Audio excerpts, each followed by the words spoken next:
Welcome back. Happy Friday. How we doing out there? It's Figure It Out Friday. Spain is no Casablanca. Nope. Camp David comms and insanity rations. Tonight, I'm going to be discussing all this in a second. I want to say hello to everybody at thatpill.net. Hello, what's going on YouTube and on Rumble.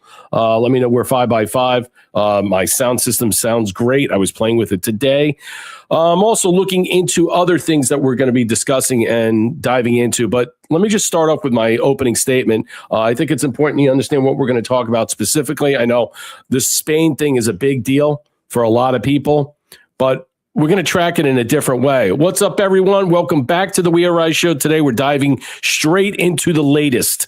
Yes, it's the latest regarding what? The absolute batshit crazy, a batch of absolute chaos. The so-called invasion of Spain. Over the last couple of days, nearly 60,000 people crossed from Morocco into Spain's North African enclave of Ceuta, swimming, walking, and flooding the border in numbers that overwhelmed local authorities. Spanish officials called it a violation. Listen to this, of sovereignty.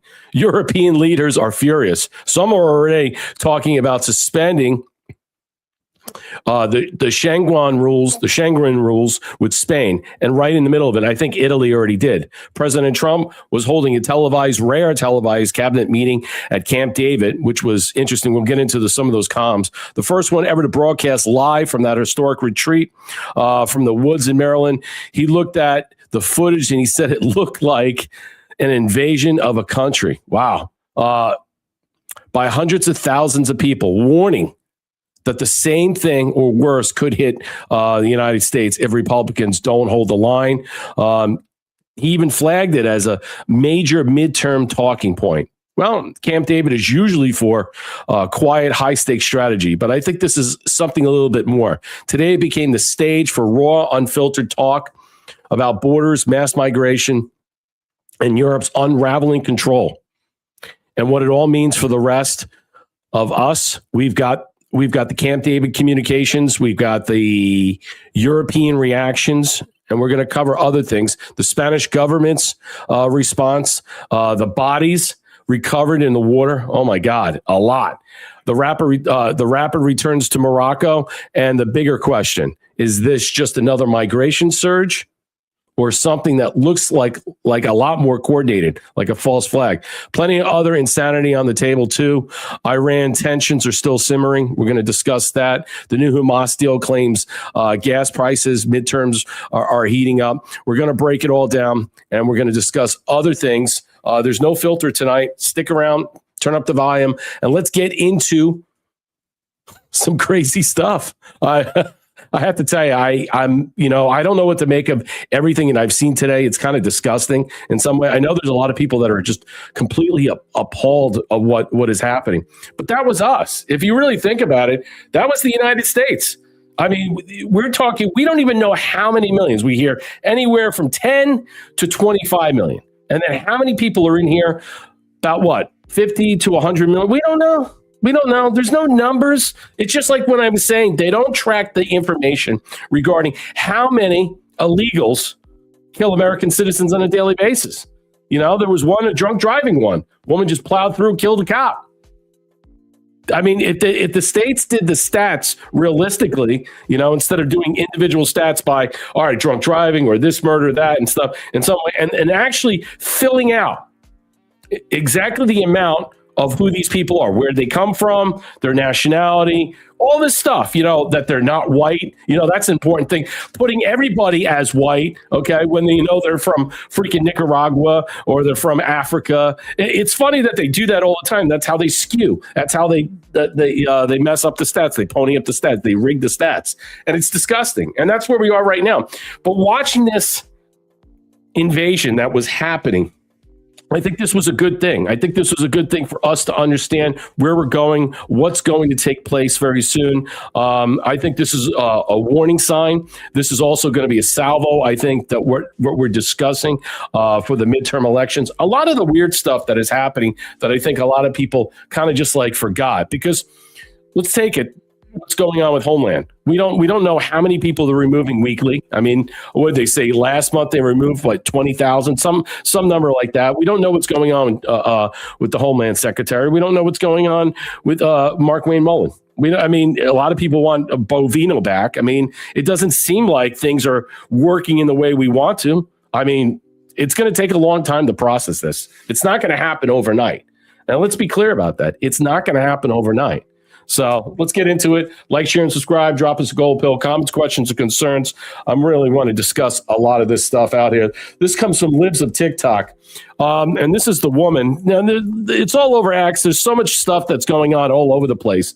And we'll get your thoughts about what you want to discuss before this. Welcome in, everybody. Bill Smackdown. What's going on? Who's here tonight? I see a bunch of people rolling in. Darlell, thank you for the can. Good evening, Brett. Yes, Wood USA. Thank you for 219 gold pills. No gay bagel slop. No, not tonight. But you might think it's gay bagel slop because of the invasion. A lot of people are blaming this on Marco Rubio, working in concert with Bibi Netanyahu. There's a lot of other things. There's a lot of these conspiracy theories or whatever people are putting out. I don't even know if that's a good term anymore to use. Thank you, Curious Cat, for the cookie. And Thea, what's up? Thank you for the 300 gold pills. Who else is Senior Polo? How you doing? Who else is here? Sausage Launcher. What's up, buddy? How you doing? I see you, Patty B. Yeah, it's good to see everybody out there. What were you saying? You said something. Trusty Turnip. What's up? Aloha, Mom. Yes, happy Friday to all. Good evening to you all. All right, let's get into tonight's discussion. This young woman in Spain is crying on camera. She says she's terrified after thousands of Africans invaded her town.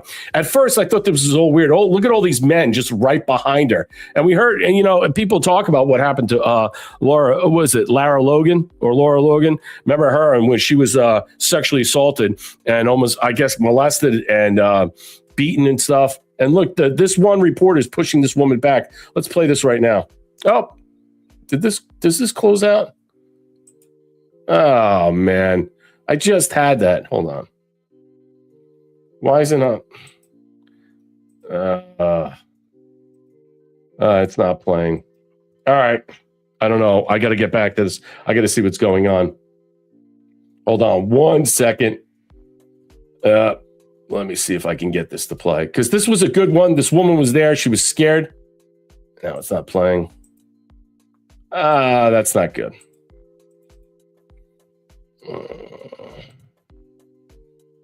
No. Oh, man.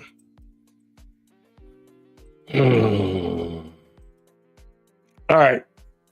Let's see if I can get this to play. This is what the reaction was, and I'll try to get that video back. Maybe they blocked it or something like that. This is what happened last night. People are seeing this, and I'll play the sound over here. It's been brutal. No, there we go.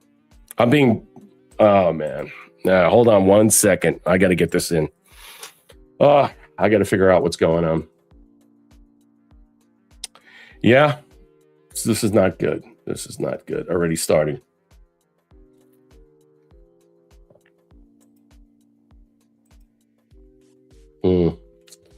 Yeah, it must have kicked me out. Something happened. Yep, I got kicked out.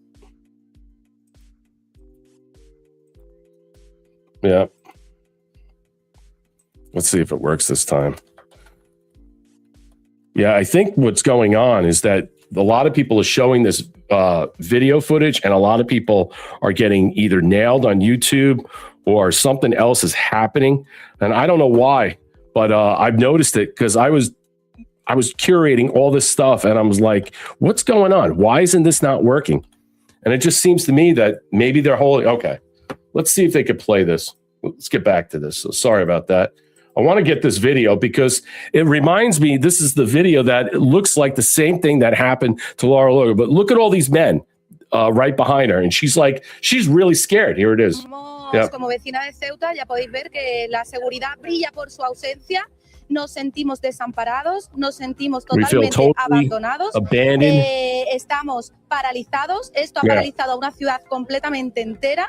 Están todos los comercios locales cerrados. No podemos ir a comprar porque los supermercados están cerrados porque ellos entran a robar.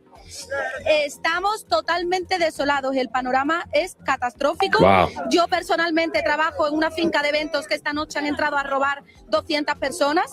No podemos contar con la Policía Nacional ni la Guardia Civil civil porque el señor Fernando Grande Marlaska no ha declarado que hay una emergencia nacional. Si no está la emergencia nacional ahora, look at both the reaction of the reporter and her. They look scared. They look really scared.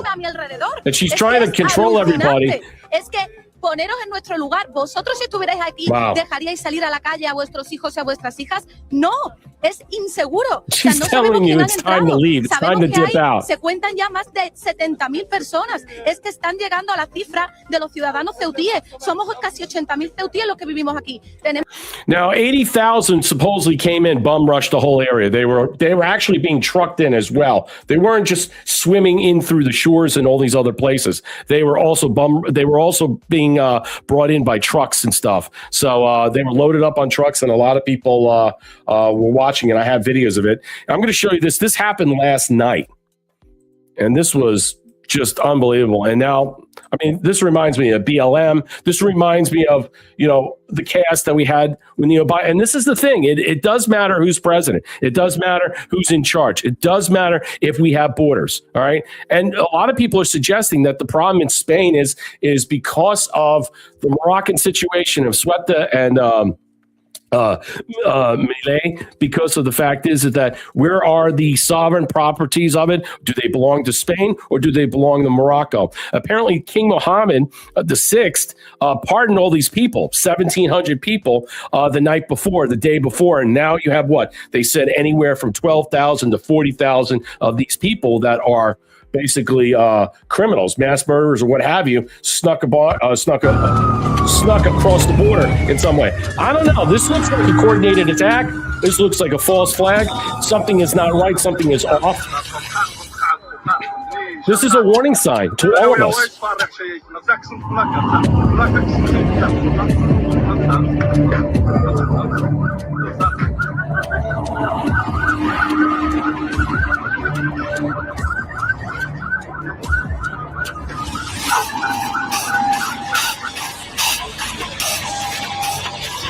There was a guy that was knifed in the neck with some type of sword.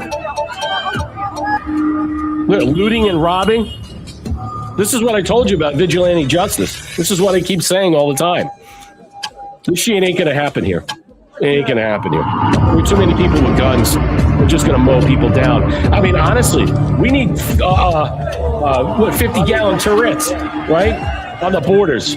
I mean, you just hose these people down. But this is what socialism brings. This is what Marxism brings. You're actually seeing this for a reason. All right, because we're having to face these crazy communists, these crazy socialists. All right, the Democrat Socialists of America, who apparently went to China last year on trips, and some of them are going back this year before the election. So it's no wonder that people are actually waking up and realizing this is what you're going to get when you have a Democrat or a Democrat Socialist. This is what the chaos looks like. This is what Marxism is, and no one wins. No one wins when you see all this stuff. These people, I feel bad for them. I really do.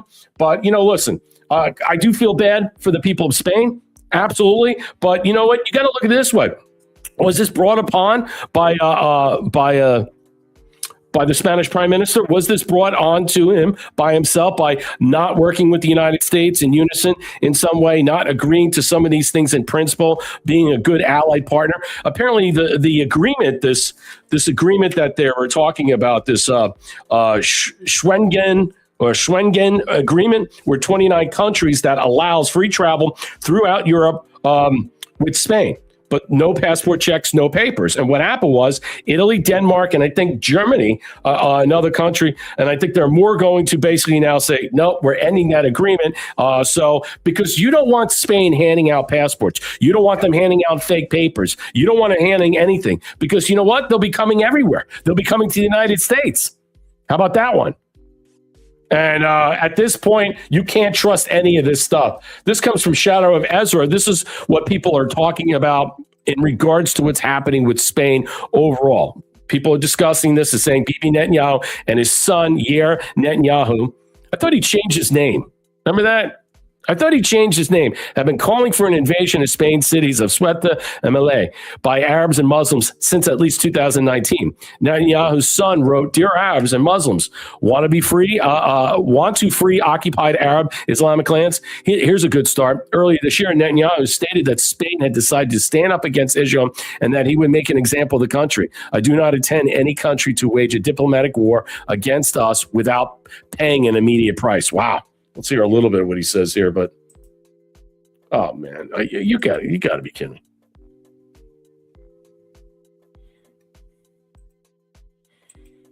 Oh man, I'm having problems. Well, I don't know if I have any sound on this because it won't let me click onto this. Let's see.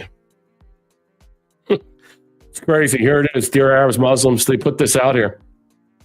I don't know. I don't know what to make of this. I don't know why does this keep fucking doing this? But see, this is what's going on. This is what's happening. You can't copy and paste any of these things. You can't take these articles. And apparently a lot of these articles are being blocked for some reason. And you know what? I wonder why that is. I don't know what's going on with X right now. I'm starting to see this. I got banned, not banned. I got a strike on YouTube. They took my other video the other fucking day. I'm sick of it. I'm not even monetized there, so I can give two shits. But now these games are happening. So power to the people. There's so much misinformation being spread about what's actually happening in Spain. Migrants are not swimming or taking boats to Spain's mainland. Ceuta is a Spanish enclave on Morocco's northern coast. This is a coordinated effort by Morocco's government, seen in the video below, transporting migrants in trucks to Ceuta. Morocco's government aligns with Israel and U.S., so their efforts most likely aim to punish Spain for supporting Palestine and opposing the U.S. and Israel's war against Iran. That's interesting. That is interesting. So that's what a lot of people are suggesting. That's what they're putting out there. They say that this is a retaliation in some way. They're saying this is a retaliation by the State Department of the United States, working with Bibi Netanyahu to flood these migrants in through the backdoor channels. I don't think there's any evidence to suggest that's one way or another, but that's what's being out there. That's what's being postulated out there on so many different levels. And whether or not that's true or not, I don't know. But you could see in some way, if we're suggesting, or just the mere fact is there's so many anti-Israel people out there that hate the country, hate the state per se, you'd have to question the fact is where is this narrative coming from? Is this arbitrary? Is there backed up by fact, or is there something else going on here? It seems to me that there's things that are out there that I can understand why people are suggesting this, and it would make sense. It would make sense in some way. We don't know what deal the Moroccan king made with the United States in some way, but this does look like a false flag attack. When you get any type of invasion, any type of scenario like this in some way, you have to ask yourself, what's the rationale for it? What's the reasoning for this in some way? Well, in this case, this is about the uncontested land of Ceuta and Melilla, all right? That it's Moroccan and it's not really Spain. And that's the argument here in some way. And I think that a lot of the people, apparently, the 50,000 peeps that crossed into, some of them went home. All right. Now we're getting those reports. We don't know. But again, a lot of mixed bags, a lot of mixed signals out there in some way. A lot of people are trying to figure out what's going on. Why are these things happening? Here we are right now. I'll see if this plays. Man, I hope this plays. Oh, fuck. See? All right. Give me 1 second. It's just making me sign in every single time. I don't know why it's doing this. Okay.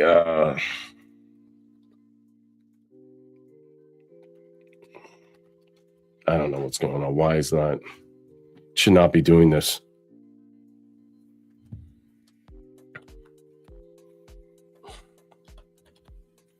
Let's see. I hope this. I don't understand what's going on here. I don't want to keep signing into this. It's ridiculous. Here it is.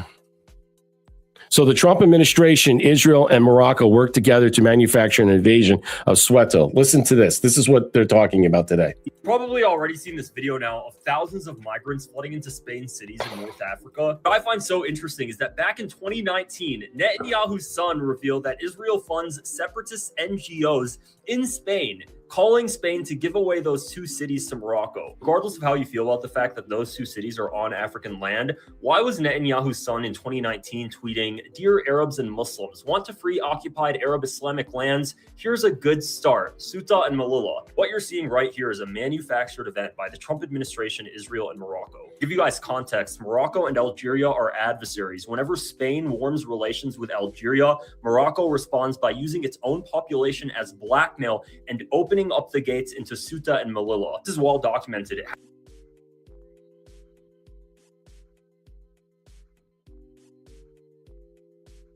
Involved now, and the Trump administration, especially Marco Rubio, is because they do not like Pedro Sanchez. Back in April, for the first time, the Republican-led U.S. Congressional Committee described Ceuta and Melilla as located in Moroccan territory. The Congressional Committee stated specifically that they support Secretary of State Marco Rubio's effort to encourage diplomatic engagement between Morocco and Spain on the future of Ceuta and Melilla. Why is this happening again now? Because just 10 days ago, Pedro Sanchez visited Algeria for the first time in 4 years. A lot of the reason why Morocco and Algeria are adversaries has to do with the Western Sahara. All you have to know for this video is that in 2022, Spain abandoned its neutrality stance over the disputed territory and backed Morocco over sovereignty claims, angering Algeria. 2021, Spain gave medical treatment to a leader in the Western Sahara, and it angered Morocco. Morocco responded by creating the exact same situation we're having today. A month after the hospitalization, Moroccan security forces located on the border of Ceuta and to a lesser extent Melilla relaxed the last control mechanisms, allowing the passage of migrants from Morocco to the Spanish city. This is a geopolitical blackmail event by the Trump administration, Morocco, and Israel. It's not just happening because of lax border policies from a left-wing government. Wow. That's what a lot of people are saying. That's the argument they're saying. I mean, is there proof? Is there proof? A lot of people think there is proof in some way. But, you heard President Trump today say what? He was saying that, talked about it in an organic fashion. I don't know if this is payback or not. I know that Spain is not popular with the United States. President Trump basically tariffing them through the roof. And right now, you can also see they're a terrible partner with NATO. And a lot of these NATO countries are basically going to look at Spain and saying what they're doing is absolutely wrong. And they're going to hold Spain accountable for allowing this to continue and go on. I mean, they already brought in 500,000, I think, over the past year or two, illegal immigrants. And they want to give them asylum. And I don't know why they keep doing this in some way. I don't know. They're stoking the fires in some way. What are they trying to do? What are they trying to accomplish? Are they really? Is the prime minister is blackmailed? I mean, why are they doing this to destroy their own country? So in some way, they are being convinced in some way that it's the best thing, and you could start to see a revolution happening. Let's continue on. There's so much more here that I think a lot of people. This is funny. Donald Trump puts this out. They ought to do this. This is funny. Atención, por favor. This is el Spanish governmento. Please turn around and swim back to your shithole country. España is already full of stinky people like you. We know one more. ¿Comprende? Good luck on your swim back home, amigos. Muchas gracias. May we have your atención, por favor. This is el Spanish government. May we have your... That's funny. That's really funny. I mean, that's going to work anyway. But obviously, I mean, it's too late now. It's totally too late now. This comes from Red State, and this is Trump on here, and he's discussing this in some way. We'll get to some of the Camp David comms and some of the stuff he talked about. It's terrible. Yeah, I mean, it's the summer of love 2.0, but it's happening in Europe. All right. I mean, there's still some people thinking that we're going to see some of this come towards October. Okay, when we have our midterm election, I do believe in some way that there is this theory that people are suggesting that it's going to get ugly. It's going to come from that time, and there's going to be a groundswell, and people are being held back at this point in some way right before the election. As a way to massage it in some way. We'll see what happens in some way. And you know what? If that happens, good, shut it down. Shut it down. Get the National Guard out. And I do believe there's an inkling that's tied to that. That's the reason why we might have to have National Guard during November 3rd. It's most likely we're probably going to see some element of military, National Guard, what have you, protecting all these polling places, because if we are to see something of this, and I don't know how this is, maybe it's because of all the illegals that are inside this country that they haven't caught, they haven't gotten yet, the gotaways or what have you. I don't know what they're going to do. I don't know what the plan is in some way, but I think this is a harbinger for the future, and we need to keep an eye on it. And everything that, that's still happening, going on in the United States, that happened since the stolen election and what Biden did about opening the border and everything else, this is all connected in one way. And that's why I bitch and moan every day about how I feel about the illegal criminal alien scum. I'm not alone. You see that in this country, it's hunting season. It is. You don't have a country anymore. And what is taking place there, it's disgraceful, and nothing's being done. And yeah, some people went home. Some people are still there, but the looting, the killing, the mugging, all that stuff. And what is that? What is that? Those are all Moroccan Muslims, okay? Brown and black people over there, killing their own, killing people over there. And Spain, what? Spain's a Christian country for the most part. It wasn't always.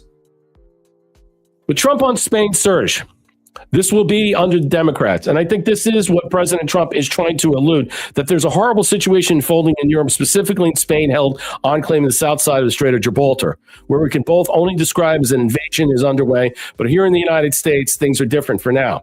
President Trump is counting coup on the successes of his second-term border enforcement policies, and he's justified in doing so. The number of encounters at the border has plummeted since January of 2025, a recent Fox News piece. It's terrible. Remember that picture? That's going to be us in 3 years. If the wrong side gets in. If the Democrats get in, you will not live a very good life. And I believe that, absolutely. And it doesn't matter about having the presidency. If they win the House or steal the House in some way, they're going to try and impeach this president. They're going to do everything they can to overturn this president. All right. And they're going to be passing bills left and right. And we'll hope if the Senate can block them. But it doesn't matter at this point. It doesn't matter what the Senate does, because right now they're all going to be on vacation. They're all on vacation now, and they don't seem to get anything done and care. And there's a lot of people that feel that the Republicans like this stuff. They like to see this mass migration and immigration, especially people from the business world. And I don't understand that. That doesn't make any sense. Why is that good business? Maybe because they can raise money and fund against it. But by then, it's too late. If the Democrats get in, you will not live a very good life.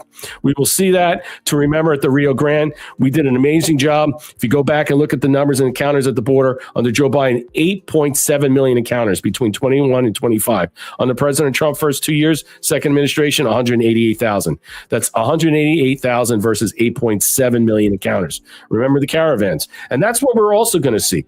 Keep in mind, you're probably going to see the caravans come about again. Okay, so when we get back from the August recess, you start to settle in September. Wait around September and October. You'll start to see these caravans pick up again. And look, they did a great job there on the Rio Grande and the border and all this other stuff. But still, there's a lot of crime down there. There's a lot more things that we can do. I don't know. I landmine it. Put some 50 caliber turrets on there. Line it with moats with alligators in there that we used to make fun of, but someone put alligators there.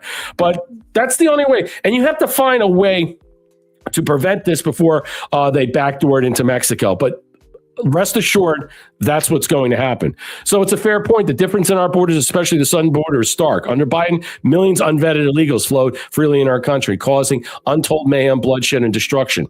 Under President Trump, not one single illegal has been released into our country for 14 straight months. Under Biden, millions of unvetted illegals flowed freely in our country, causing untold mayhem and bloodshed and destruction to our way of life. Under President Trump, not one single illegal in 14 months. It's really that simple. Remember the caravans on the Biden administration. Now look what's transpired in Spain, and that's where we're headed.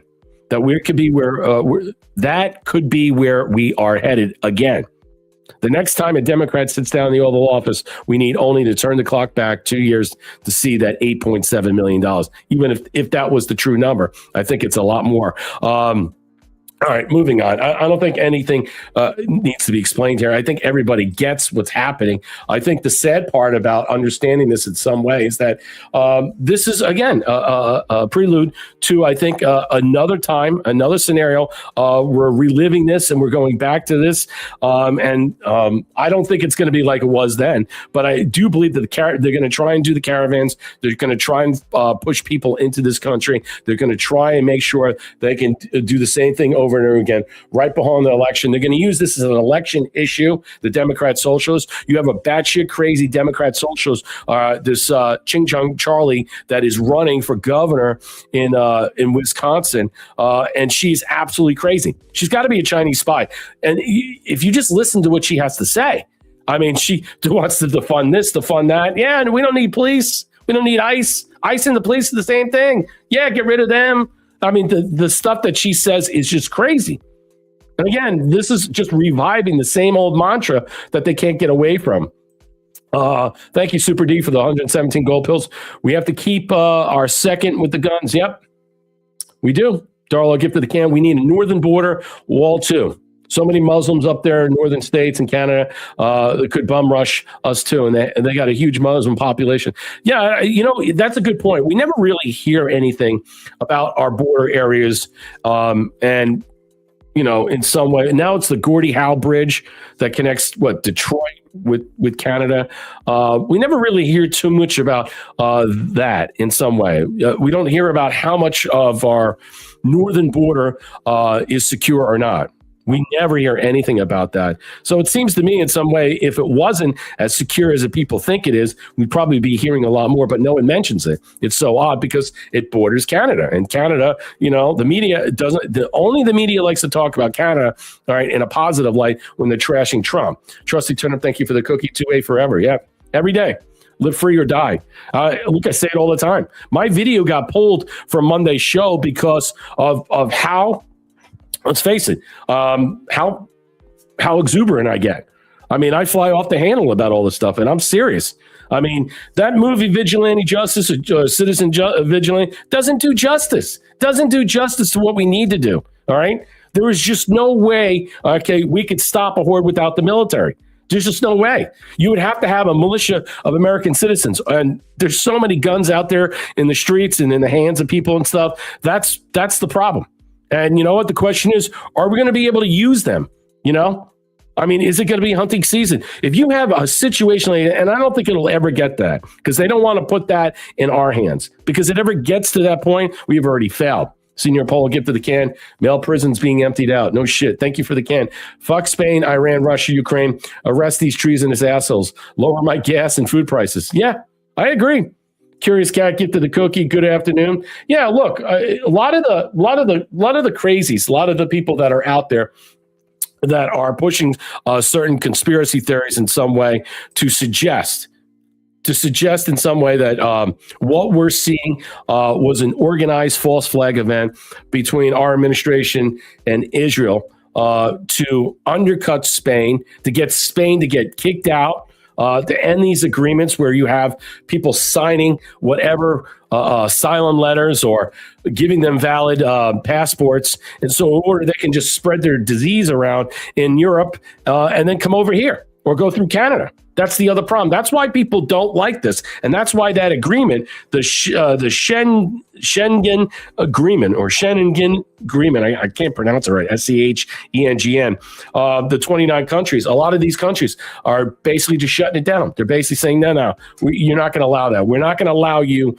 to just hand out paperwork to any of these people. We don't know who these people are, and just come in here and then just basically do the same thing. And I think that's a good thing. I think Europe needs to wake up and realize it. This is also for Europe to see. This is going to be Germany, Denmark, Belgium. All these countries need to see this. They need to line up and say, I don't want this in my backyard.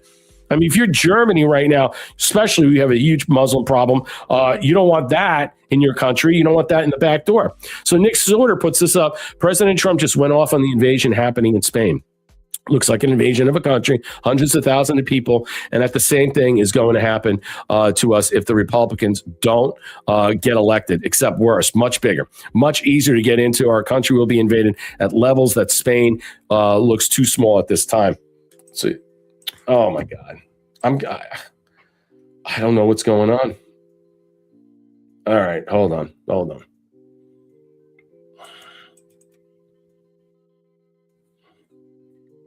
Yeah, I don't know why it keeps. There's something off here. I don't know what's going on. I don't know why this is happening, but I'm going to have to do this with every video. This is going to suck.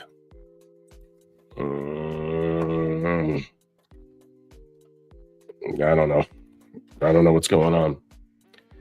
It's not.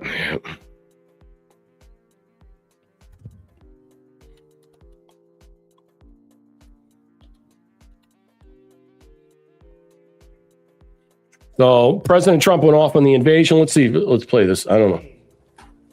Yesterday, and I watched the catastrophe that took place. Look at all these people. It's like an invasion of a country by hundreds of thousands of people. And that same thing's going to happen to us if the Republicans don't get elected, except worse. Much bigger, much easier to get into, despite the fact that we have built thousands of miles.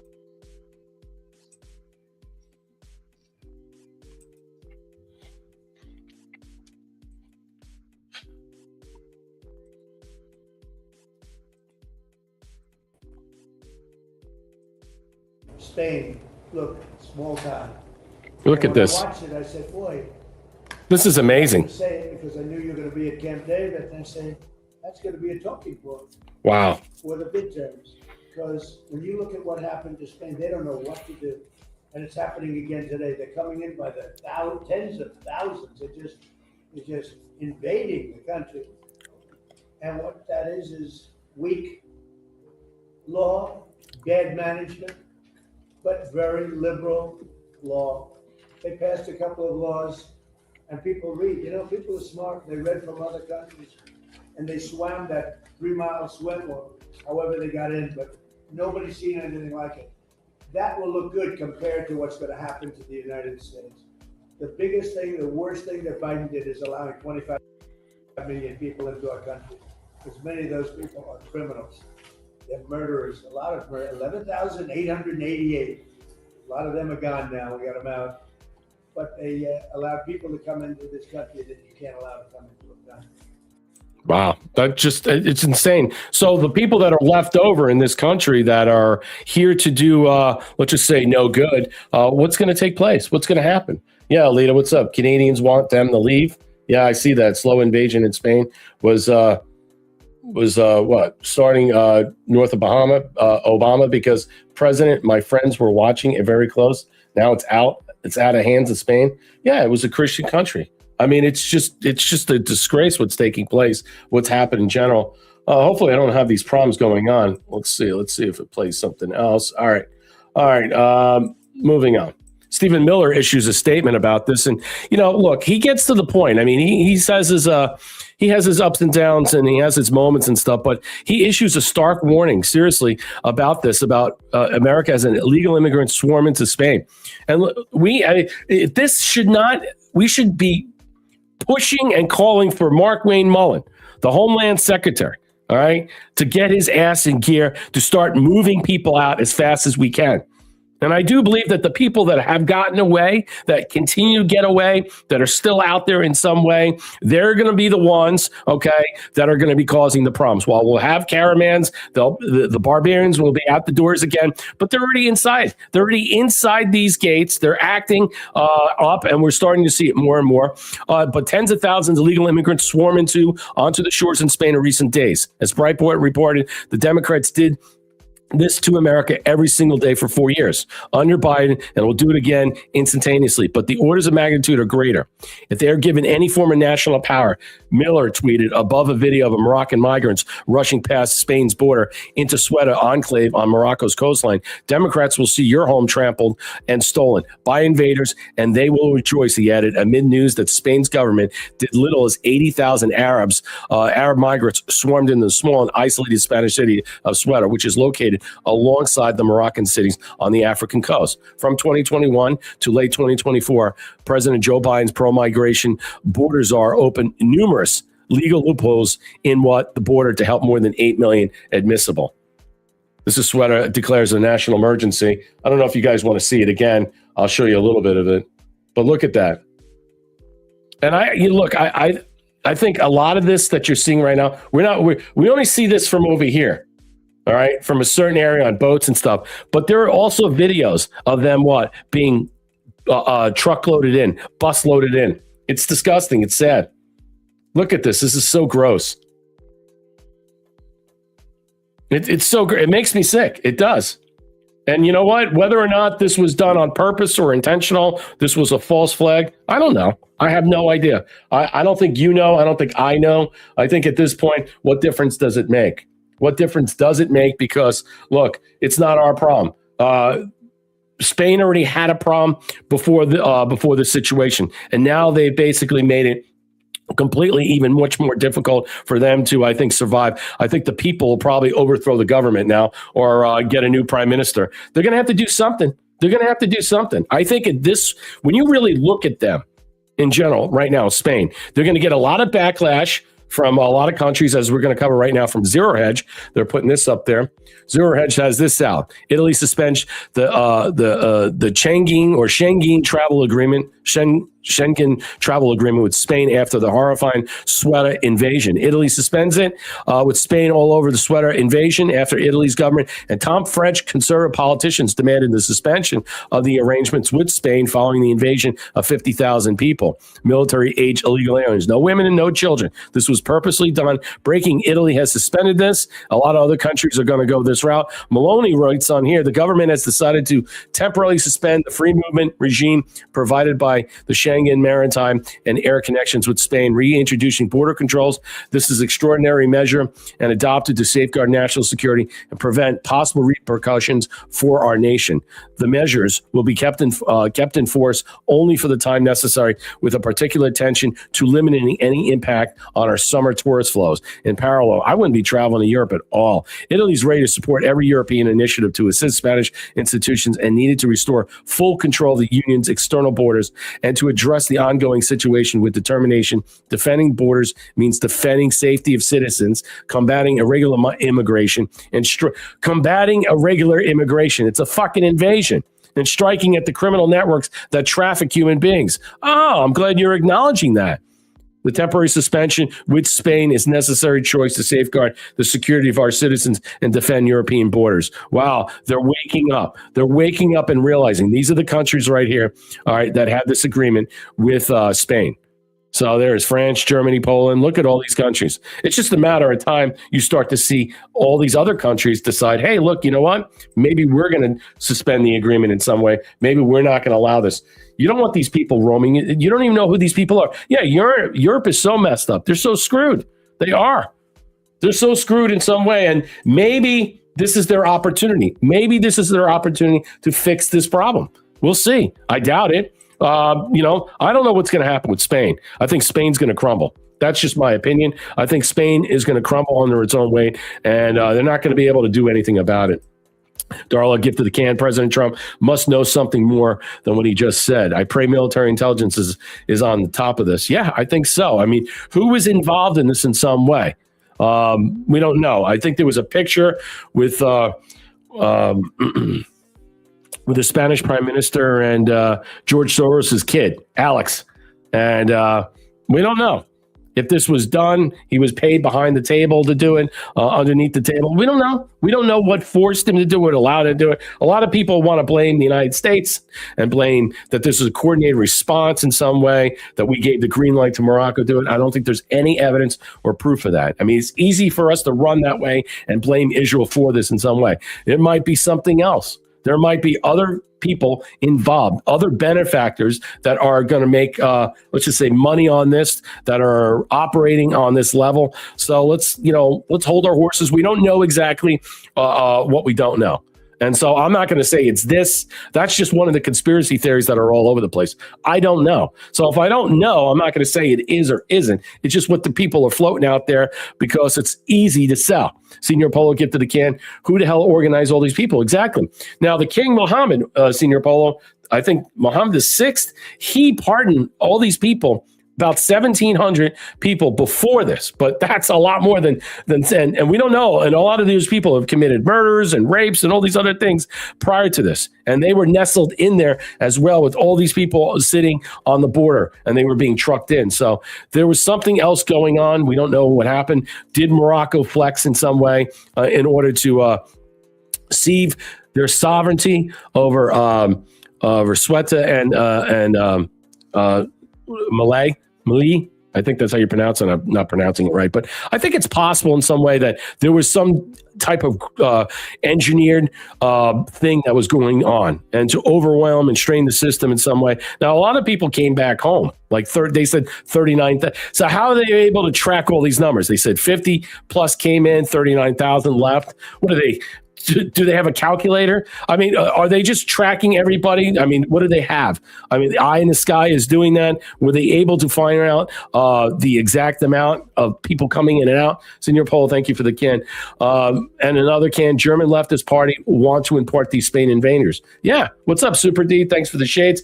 I think it's possible. I think it's possible to consider that they want that. But Germany right now hasn't gone yet where they've agreed to suspend the Schengen agreement. And we don't know if they're going to do that. That, again, that's the agreement that allows, Spanish citizens or any of these migrants, illegals, to come in and then get papers and then go wherever they want to go. And that's the problem. And that's why I think the Spanish government right now is going to face a hard time dealing with this, because the citizens are going to be like, we're not allowed to travel. We're suspending this, and we don't want all these other people coming in. Senior Polo, gift of the can again. Brett, you're not performing or flying off the handle. You're honest, and I appreciate it. Well, I appreciate that too. Look, I can tell you right now, I have to watch everything I say and do, because I'm getting attacked left and right, and I know left and right, whether it's this and stuff. I'm having problems with the X now, so it's just crazy. I mean, I don't know what's happening. But here comes Western Lensman. Now that our border's locked down, it's easy for people to forget the chaos under the Democrats that actually look like. Remember this? Let's see if this plays. Jesus fucking Christ. I can't believe this. I mean, what the hell? I'm going to have to do this. Oh, man. Hold on. Let me get out of this. Let me get out of this right now, because it doesn't look like, I want to be border czar. I mean, dude, honestly, I don't know what Mark Wayne Mullen's doing. I really don't know what the hell he's doing at all. It seems like it's just like it's a waste of time. But I guess I have to do this. I don't know why it's not connecting. I got to do this each time, and that's going to... Hold on. I got to figure this out. I don't know why it's doing it. It's probably something that's happening with the... I don't know. I got to look at this. Let's see why this is happening. I don't know.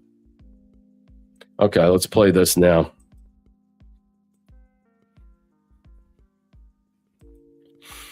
Okay, so now that the borders are locked down, you can see this. Here's the United States 2024, and here they are right now. Looks similar, huh?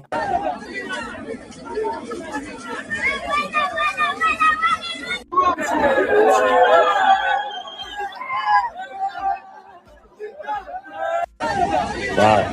It's unbelievable in some way. That's no dissimilar what we faced. We were in that situation, and it was really bad. It was really scary. Yeah, it was. Yeah. See your poll. Oh, that's funny. That's funny. Yeah, screw tube screwing.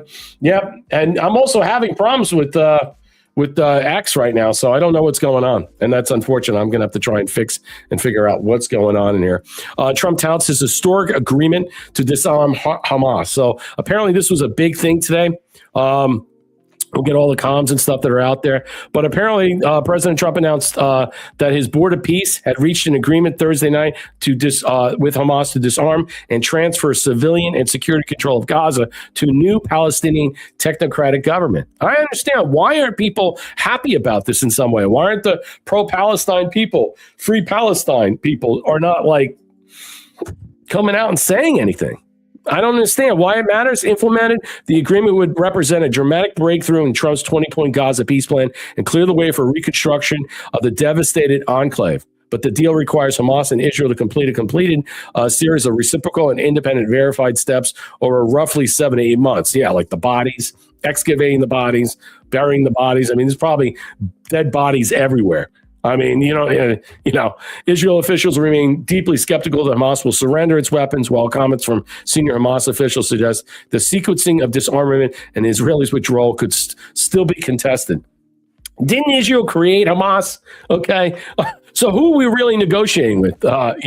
Bibi, who really is in control of these people in some way? I mean, what is really going on here? I mean, the idea that Hamas is surrendering in some way, or it's going to come to its final, let's say, curtain call, it should get a bigger statement, but no one's making a big deal about it. But the Board of Peace reached a historic agreement, completed disarmament of Hamas and all the other armed groups in Gaza. I mean, it's just crazy that this is not a headline thing. Only the thing we're talking about is with Spain and something that's going on behind the scenes regarding Iran. And it overshadows this. Under the agreement, Hamas would relinquish any role governing Gaza. The new National Committee for Administrator of Gaza would serve as an alternative to Hamas and the Palestinian Authority. It would work for people of Gaza, the senior U.S. official said. Hamas official Ghazi Hamad confirmed to Al Jazeera that the difficult negotiations that had produced an agreement, but his description raised immediate questions about the implementation. We will not take any steps regarding disarmament before Israel withdraws from the Gaza Strip, Hamad said. He added that the NCAG would carry out the disarmament without Israel involvement. Wow, I mean, this is what a lot of people want. As people push back about Israel and how they handle Gaza, because it was terrible. They fucking nuked the area. They murdered everything in there. But, when you consider this in some way, is this a win? I mean, it should be. This is what people want. They want this to stop. They want the killing, the genocide to stop. They want, this excavation of all the bodies in some way. Where is the more people that are pro-Palestine and anti-Israel in some way, not cheering and clapping that we're in the next phase now? This should be a big deal. I don't know why it's not a big deal. And it's so overshadowed today. The U.S. Board of Peace officials said implementation would proceed through reciprocal, independently verified steps, while acknowledging that the timetable for Israel's withdrawal is still being finalized. The big picture: large parts of Gaza were destroyed during the war. You think? It looks like it's been nuked, and most of its 2 million residents continue to live in tents or makeshift shelters. Food and other aid entering Gaza in large quantities, but the humanitarian situation remains dire. The Hamas-controlled Gaza Health Ministry says nearly 1,200 Palestinians have been killed since October 10th, 2025 ceasefire. Some were Hamas militants, while many others were civilians. The agreement is based on the principle that Gaza will have one government, one legal system, and one legitimate security authority. The demilitarization process is expected to take between 200 and 250 days and proceed through a part of Gaza at a time. Wow. You know what? This is just massive. People should be ecstatic about this. I mean, there should podcasts that should be covering this. All the big platforms should be covering this because, how much they feel that Israel went overboard in, let's just say the destruction of Gaza. It's unbelievable that we're not really getting a sense that people should be looking at this and saying, wow, this is fantastic. This is great. I don't understand why this is not like more and more people are not looking at this and saying, hold on, wait a minute. We need to look at this and say, hey, this is fantastic. And, bravo, Mr. President, bravo. You stopped something that that nobody could stop. a board of peace that stopped this. And, the regional partners that are going to be involved, that are going to take away and remove both parties in this, that's fantastic. This should be a big deal. I don't know why this is not a big deal anymore. And we need to continue discussing this more and more. I just think, hold on, I'm trying to sign in again. I don't know what's going on, but I'm having real problems here today. This is, I don't know. Fridays, I'm just getting fucked. I don't know what's going on Fridays, man. Instead of figure it out Friday, I should call it's fuck you Friday, because every time I'm doing a show now on Fridays, it's one or nothing. I think I'm being targeted. Let's see if I can get this to. Okay, all right, hold on.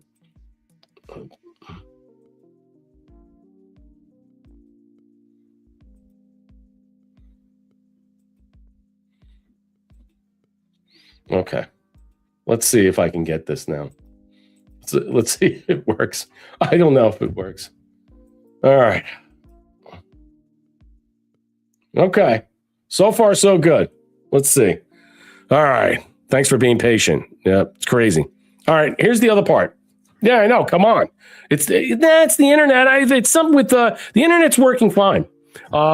Yeah, Brett's buttfuck Fridays. It seems like it's gaining weight and momentum. I got to figure out Friday. That's why I call it Figure Out Friday, because there's something off. I don't like X at all. Hate the setup. You know what? I don't disagree with you. I think there's something off that's happening, and I think it's because of what we're seeing. And they're blocking the copying and pasting. So when you're curating a lot of the stuff and you're putting it out there to share it with everybody else in some way, which you should, it's free. Anybody that's doing it, I mean, I don't understand why it's not working in such a way. I mean, again, I've had problems with YouTube. I don't know what the hell is going on with a lot of things. So I'm just like, whatever. I just give up. So President Trump frees Palestine. We're the far leftists who scream free Palestine. That's, this is the golden age times. Today, the board reached a historic agreement. The agreement is a critical step towards Gaza finally being governed by a new Palestinian government that will work closely with the board. This is a major milestone in the implementation of the Trump 20-point plan. The agreement will be carried out carefully structured phases. A disarmament is completed. Israel forces will withdraw, and the International Stabilization Force will work a new Palestinian police force to take responsibility. 1 year ago, there was a violent, raging war, humanitarian crisis, and hostages kept in brutal captivity. I want to thank the mediators, Egypt, Qatar, and Turkey for their important efforts, and especially my outstanding team who tirelessly work with made an historic breakthrough possible. The threat that emerged from Gaza on October 7th will not be allowed to rebuild under this agreement. Gaza will finally be in the hands of a new Palestinian government. Congratulations to all. Yeah, it should go without the question after President Trump is the peace president. If anyone continues screaming free Palestine, continues introducing unconstitutional war powers, resolution of calls of Trump a warmonger, they're grifters and not to be taken seriously. I agree. I mean, the whole thing with Iran has set everything ablaze, set everything apart. All right. He's fixing a problem that everybody left to be dealt with in some way, or what Obama had set up to even be more of a joke. All right. More problematic for future presidents. And he's figuring out now whether he's going to run a third term or not. Could be just trolling in some way. But this is fantastic. He's sharing this. He's letting everybody know, hey, look, this is what we're doing. This is how we're rolling. I think it's great. I think it's fantastic. Let's see here. Who else is here? I see it. What's up, Pork Chop Billy over here on Rumble? Donald Trump's Jesus Christ. It's a beautiful time to be alive. Yeah, it is. Darla, gift of the can. Brett, what if Canada is accepting illegals we're deporting from other countries, rerouting them to Canada? That would be hell for Americans. Yeah, that would be. But I think we're monitoring that. I think we would be monitoring that to see if that's happening in some way. I'm not saying that's for certain, but I think we'd have to know that could be one of their, let's just say, plans. They're all a gift to the can. President Trump must know something more than what he just said. I pray military intelligence is top of this. Yeah, I understand. Thank you, Thea, for the 600 gold bills. How you doing tonight? Look, I think the problem is in some way how I look at this that in the next coming month or two, what we're seeing is shadows or images of what Spain has just endured. And I think that's going to continue on. I think that we're going to move forward with that. I think we're going to see that. I think they're going to make this big. This might be the final and last straw of dealing with this criminal, illegal, let's just say scum that roam our country still, committing crimes, murdering, raping still. Okay, I don't care that the numbers are down in some way. Yeah, they got the bad people out, but they're still running over people when they're drunk. Okay, they just killed a cop out of Connecticut. Some woman with four freaking names. I mean, you can't even pronounce her name. I mean, it's ridiculous. I want to show you this. I want to get into a little Camp David comms. Okay, a lot of people are throwing this up there. It was an unusual thing to see. Unprecedented media access. First time cameras have been allowed inside the cabinet meeting at Camp David. The prestige of it all, the backdrop, and while projecting openness and confidence and staging and political messaging, not transparency. There was a tell there, okay? There was a game face there. All eyes are on, and for whom? Who was one of the guys that wasn't there? One person was not there. Howard Lutnick, okay? Do we smell a rat? He wasn't there. He was attending his daughter's graduation or something like that. I don't know. Whatever. That's fine. But it seems to me there's a lot of stuff that a lot of people are, let's just say, hawking in some way. They're just throwing this out there and they're saying they have complete and total, like, let's say, I know exactly what's taking place. And I'll just read them. I'll let you figure them out. I'm not going to take a position on this, but here comes from Ariel. He puts this out. This move by Trump to host the first ever televised cabinet meeting at Camp David is just about transparency. It's a calculated power play on multiple fronts. Now, there's a lot of people saying, well, the White House is still bugged and all these other things that are happening in some way. Well, that's what we were told with Camp David. All right. Camp David is insulated. It's encrypted. There's probably a lot more reasons that they're doing it as a signal, as a hat tip to whoever. And here he says here, he's signaling strength and unity to both his supporters and enemies inside and outside. By televising the meeting at a location steeped in presidential history and symbolism, Camp David, he's showing that he's in control and then he's backing his cabinet. He's putting pressure on his cabinet members to publicly support him and his agenda. And by making this meeting public, he's forcing them to align themselves with him in front of the American people and the world. Number 3, he says he's more likely, as an added layer, sending a message to the cabal forces that he's not afraid and he won't be intimidated by their attempts to kill, intimidate, or interfere with this agenda. But there's more to that. Trump has always been a master of optics and showmanship. He knows how to use the media coverage to his advantage better than anyone else in modern politics. By televising this historic event from such an iconic location such as Camp David, which has long been associated with secretive high-level meetings, he essentially flipping the script onto those who would seek to undermine him behind closed doors. Let me add something else. This just isn't some random decision made on the whim.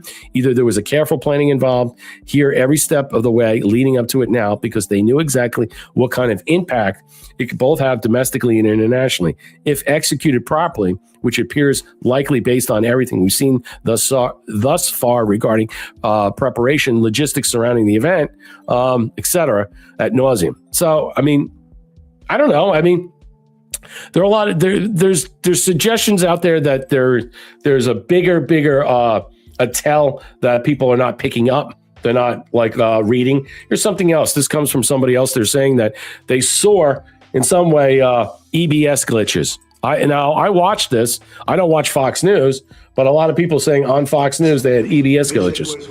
Here, I'll show it to you again.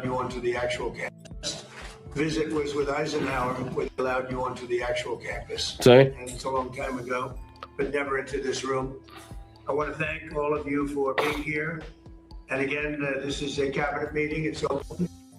I've done a lot of open cabinet meetings, and I think it works out very well. Everybody can ask questions. We'll let you talk about certain things we can't answer because they're ongoing and very important. But this is one of the most talented teams ever to serve the United States and in the United States government. This is a talented group of people. Let's see, I go one after another. Yeah, there's a couple of steps, but that's okay. It's amazing that Americans safer. So the video of this, what they're showing is that throughout this whole thing, there was a whole facilitation of the video coming in of an EBS glitch over and over again. And I think that's what you made. And that was on Fox News. You know, I watched this on Rumble, so I didn't see that on my part. So I don't know what to make of that in some way. And this comes from Observing Consciousness. And he makes a good point in regards to what we were talking about with the Board of Peace. And I think this is really good, and people should not get this mixed up. If you are on X, you should be reading this guy. He makes good arguments. He comes up with these good theories, and it makes sound judgment here when he's talking about stuff. The Board of Peace is no longer a theory about what comes after the old order. Is now exercising authority the UN claimed, the security role NATO claimed, and the coordination role the WEF tried to seize, bringing sovereign nations, regional powers, military enforcement, reconstruction capital, and political settlement into one operating structure that can actually move. Gaza is the proof point. Disarm the armed factions, replace the governing regime, phase out the occupation, deploy a stabilization force, and install local authority and security, and rebuild under one command architecture. The UN talks, NATO expands the conflict, the global institutions divide authority until nothing can be solved. The Board of Peace consolidates the mission, the leverage, and the consequence, turning the BRICS sovereign alignment, realignment, the Abraham Accords, and Trump's bilateral deal network into a functioning global peace architecture. The old institutions are not being reformed. They're being made obsolete by a structure that can end wars, and they were built to manage. Very good. Very good indeed. You can see here new governance, stabilization, disarmament, security transition, and reconstruction. And, you know, when we talk about NATO being phased out, when we talk about all these different things, the UN's going to be gone. They're becoming obsolete. They're probably going to just disappear. I mean, there's no reason to have these countries anymore that basically do nothing. All it is, I don't even know what the UN does or did. I mean, it maybe had its time, but it's over. It's another World War II Cold War relic. Post Russia, post Soviet Union. I mean, these days, these things don't even matter anymore. And I think that what President Trump is trying to showcase is that, look, they never got anything done anyway. And you can even make an argument that so many things that the UN was doing, they made worse. And, you know, I think what happened with Spain, again, it also is a harbinger for other countries in there, because NATO is being crushed by its own weight, by the EU in general. And if they don't do anything soon to stabilize, the countries are done. There's about 50 million Muslims that occupy the European continent. All right? 50 million. That's insane. Why are they there? Why were they allowed? And why are they given welfare? Almost 30 to 40 million of them collect welfare. It's the same thing with the Somalians.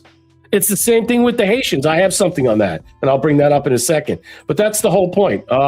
President Trump talked about today, where there was articles out by Politico and many others attacking Iran, saying that Iran is behind the cyber attacks in Minnesota's water grid. And President Trump says, no.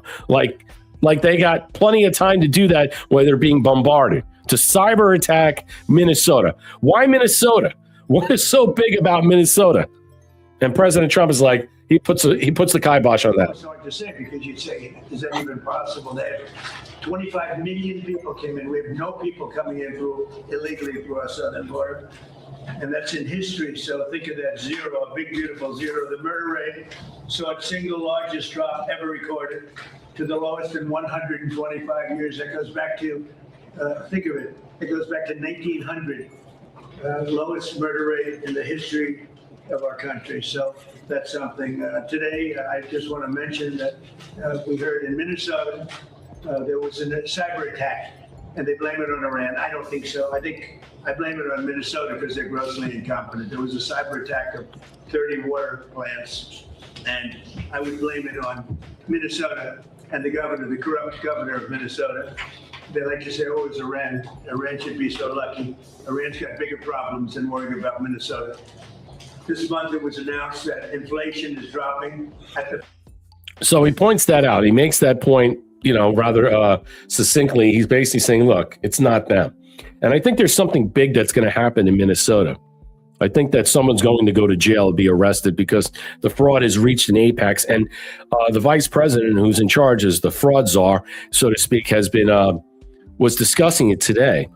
And he was bringing up a lot of things in Revelations regarding Minnesota in general. So if there's something going to pop off, we'll find out very soon. I'm not sure, but I don't know why this cabinet meeting was held today. It was all eyes on. There was a lot of people discussing this in some way, in a lot of generalities. They're saying these are comms. They have weight. They have meaning. Probably. I mean, I don't know. I don't know, but this was one big thing that came out of it. MJ Truth puts this out. I knew it.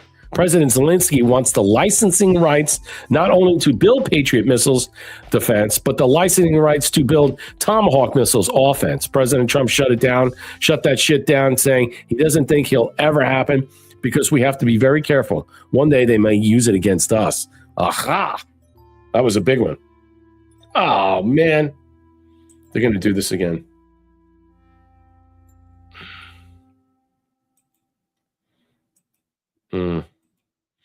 Okay. I'm just going to get out of there. I read that, so you don't need to hear that. I'm having so many technical difficulties. I don't know what's going on with X. Okay. Let's move on. Let's continue on. I got so much more of this stuff. President Trump here today, again, another cabinet meeting today, was talking about something in regards to this, about the weaponization fund. Now, we understand that the two senators, Cornyn and Tillis, did not want to move forward with the nomination process of the Attorney General. So, and there's laws in place with the Attorney General that I'm hearing that I actually read that he could stay on for another 500 days, apparently, or another 800 days. It's something so different that they had set up in a place just for that Attorney General position.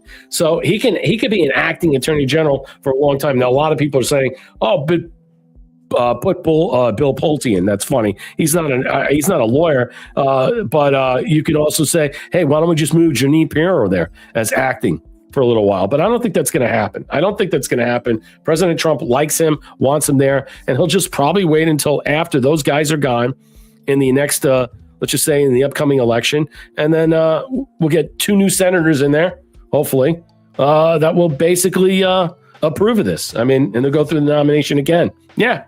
I mean, this is basically flat out. They want a quid pro quo. President Trump is like, no, you're not getting anything from me. You're not going to get anything from me. You either move this forward or not. And then you know what? He could stay on. Yeah, I'm on Team Blanche too. Exactly. Obviously, when you have two Republicans who don't want it and they're just doing it out of spite because President Trump did not come to support them in any way, now you can understand. You know why. You know this whole thing is rigged.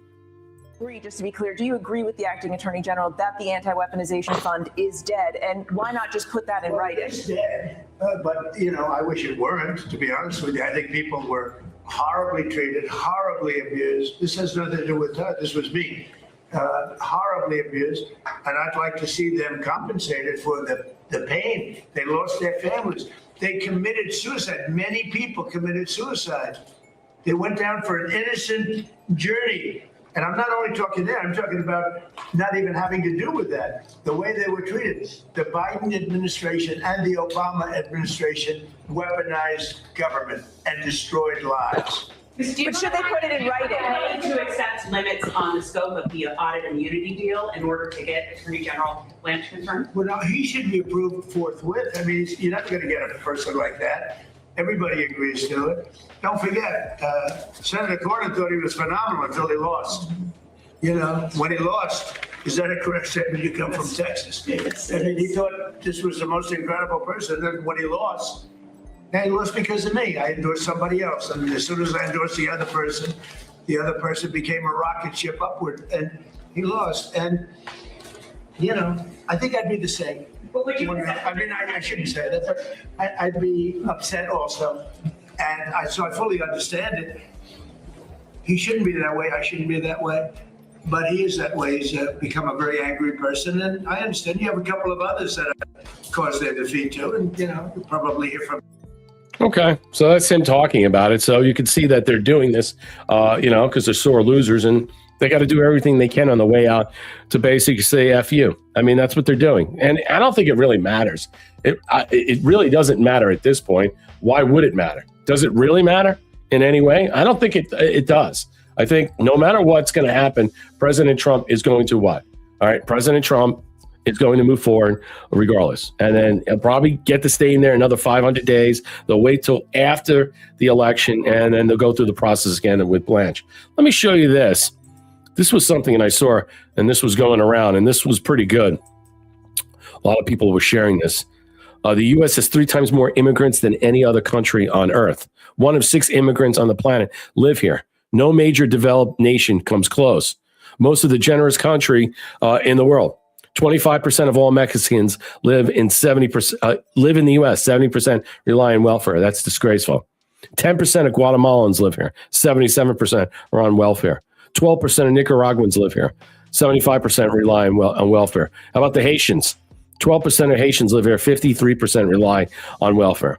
It's absolutely disgusting. Look at the United States. 52.4 million. 17.2%.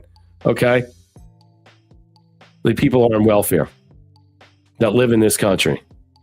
People can't believe that 25% of all people of Mexican origin descent live in the United States. That means 1/4 of the people of the Mexican descent live here. Is it true? 70% of the households really are on welfare? Wow. A lot of people don't like this. Getting rid of illegals or even migrants is very easy. You just cut them off. Make it illegal for the employers to hire illegals, heavy fines, and jail times. Yeah, exactly. Debank them.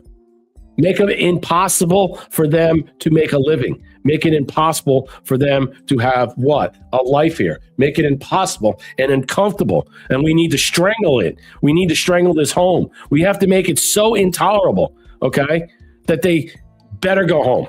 It'll be better for them to go home in every possible way. What we're doing right now is the suicidal empathy is out the door. No one has empathy anymore. I don't have empathy for these people anymore. I don't care about these people anymore. What I watched that's happening in Spain, did I recoil from that? Well, I mean, I don't know if those elections are rigged, or maybe the people want that prime minister in there. Maybe they want their country to be this way. But now they're realizing, hey, look, we made a huge mistake and we have to do something about it.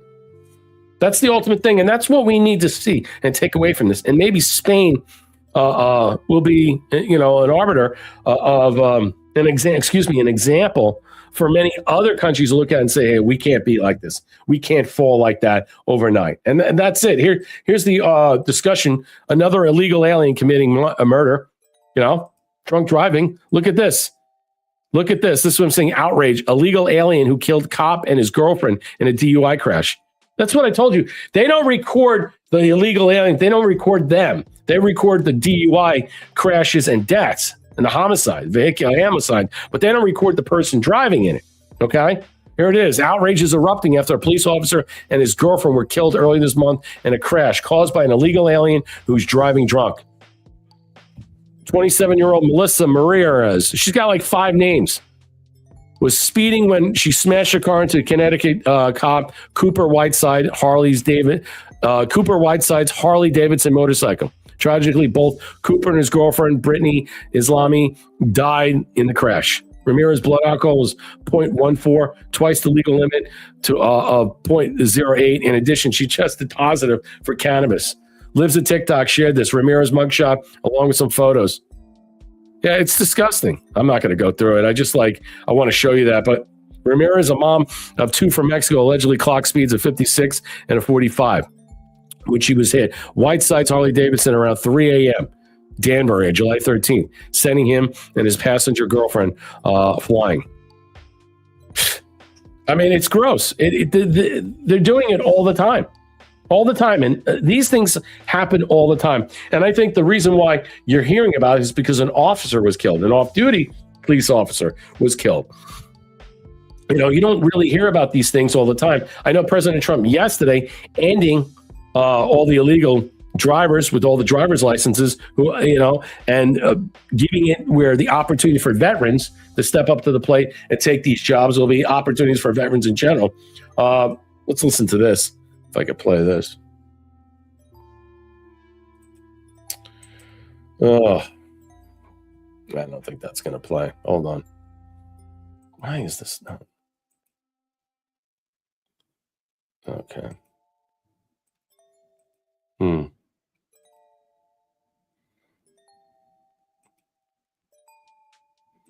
right. I don't know what's going on. I have no idea. Wow. It's crazy. I don't know what I'm going to do. I'm going to have to spend a lot of time trying to figure this out.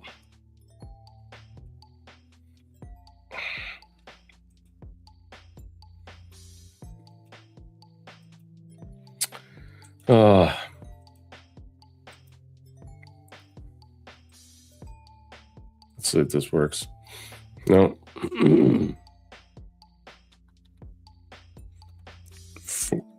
Let's see.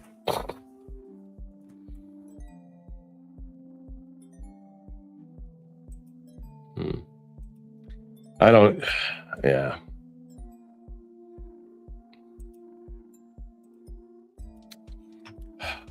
Yeah, it's not letting me do this.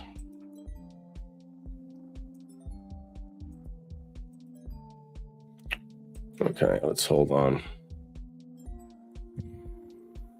Yeah, this ain't working. I don't know what's going on. I really don't. I have to end this soon. Every time. Every time. Yep. All right, let's try this again. If not, I'll just go to something else because it's...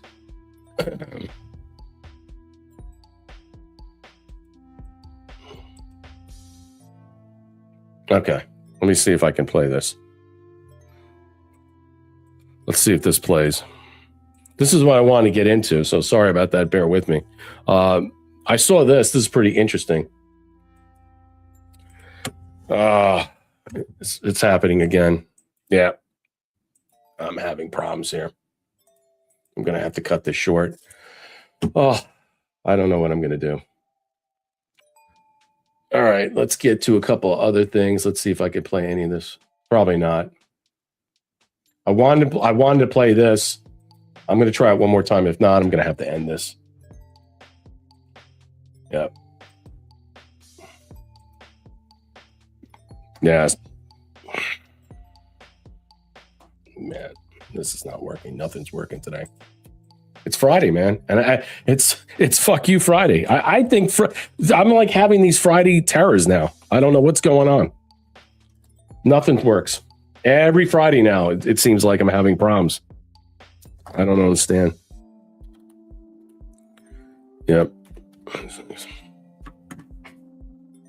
Let's see if this plays. I don't know if this is going to play. To share this stuff. I don't know what's going on. All right. Let's try it now. Like each one, I got to do this. My wife was hacked this week. Yep. I got hacked too. Super D. Yep. They hacked us. I got hacked too. Freaky Friday. Pill needs to update their servers. Yep. I did get hacked. Yep, I did. They took some cash. We got it back, but Trump just released a really weird video. Let's watch this. I'm going to show y'all it, and I believe that God showed me some hidden messages that were in it. We're going to talk about it. And we covered this a couple days ago. But listen to this breakdown.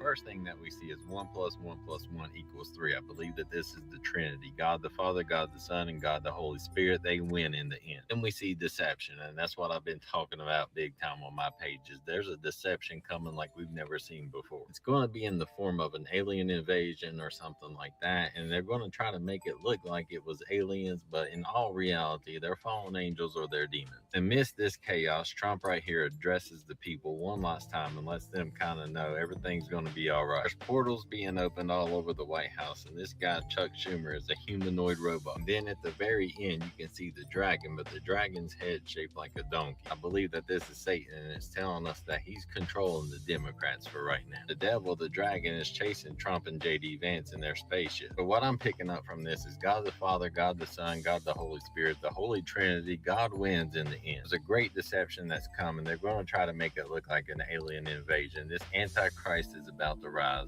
Portals opened all over the White House, and I think the leaders of the White House aren't who we think that they are. I can't go into too much details of that on here, but the Bible does tell us we wrestle not against flesh and blood, but against principalities, against powers, and against worldly governors. Here it's telling us our worldly governors aren't what they seem to be. Princes of the darkness of this world and against spiritual wickedness. I believe that Trump really is sent to us by God, and he is fighting for us, and that's why he's got this dragon chasing him in this video. He knows, but I feel like this video helps confirm that there's a deception coming. We see the aliens, we see all the signs of the alien files and everything that they're releasing about the aliens, and now this video of an alien in. They're trying to tell us that they're coming back. They're trying to tell us that they're coming. They're trying to warn us of this deception, and this is the only way that they know how to do it. At least the alien files let people look through them on their own, releasing little videos like this, and people start to get desensitized slowly. When this deception does come and this Antichrist does rise, do not believe him. He's going to pretend to be the Messiah. He's going to pretend to be God. He's going to have all power, false signs, and wonders given to him. They're given to him by Satan, and he's working in accords with Satan. The Bible already warns us the deception comes first, then Jesus. Jesus already told us, referencing himself, if they say to you he's in the desert, don't even go out and look. If they say he's in the inner rooms, do not believe them. He said, see that I have already told you this before it even happened, so that you don't believe them when they try to say that I'm here. Jesus isn't going to come back to this earth as a man to rule. He already told us once his kingdom is not of this world. When this Antichrist comes pretending to be the Messiah, pretending to be God, trying to establish a kingdom down here on this earth, you already know it's not Jesus.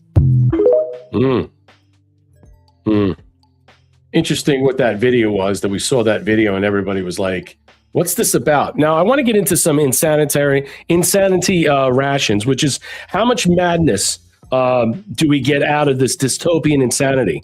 Is something that you stockpile by choice. It's issued, measured, and distributed like food, water, and electricity. I mean, think about it. State-controlled resource. Government controls the supply. You don't get to choose how crazy they get. They do. That's the point. And I want to discuss this. And this is in regards to, let's see if this will play now. If not, I'm going to have to. No, I got to do. Why is it? I got to do each individual one. Son of a bitch. Probably, I'm going to do a couple of these and then that's it, because I'm not making any progress here. It's only getting worse. I got to figure this out again. Yeah, I'm not doing it's fucking Fridays, man. Every fucking time. Every time. I don't know what's going on, but I can't win on Fridays. I just can't. This is sad.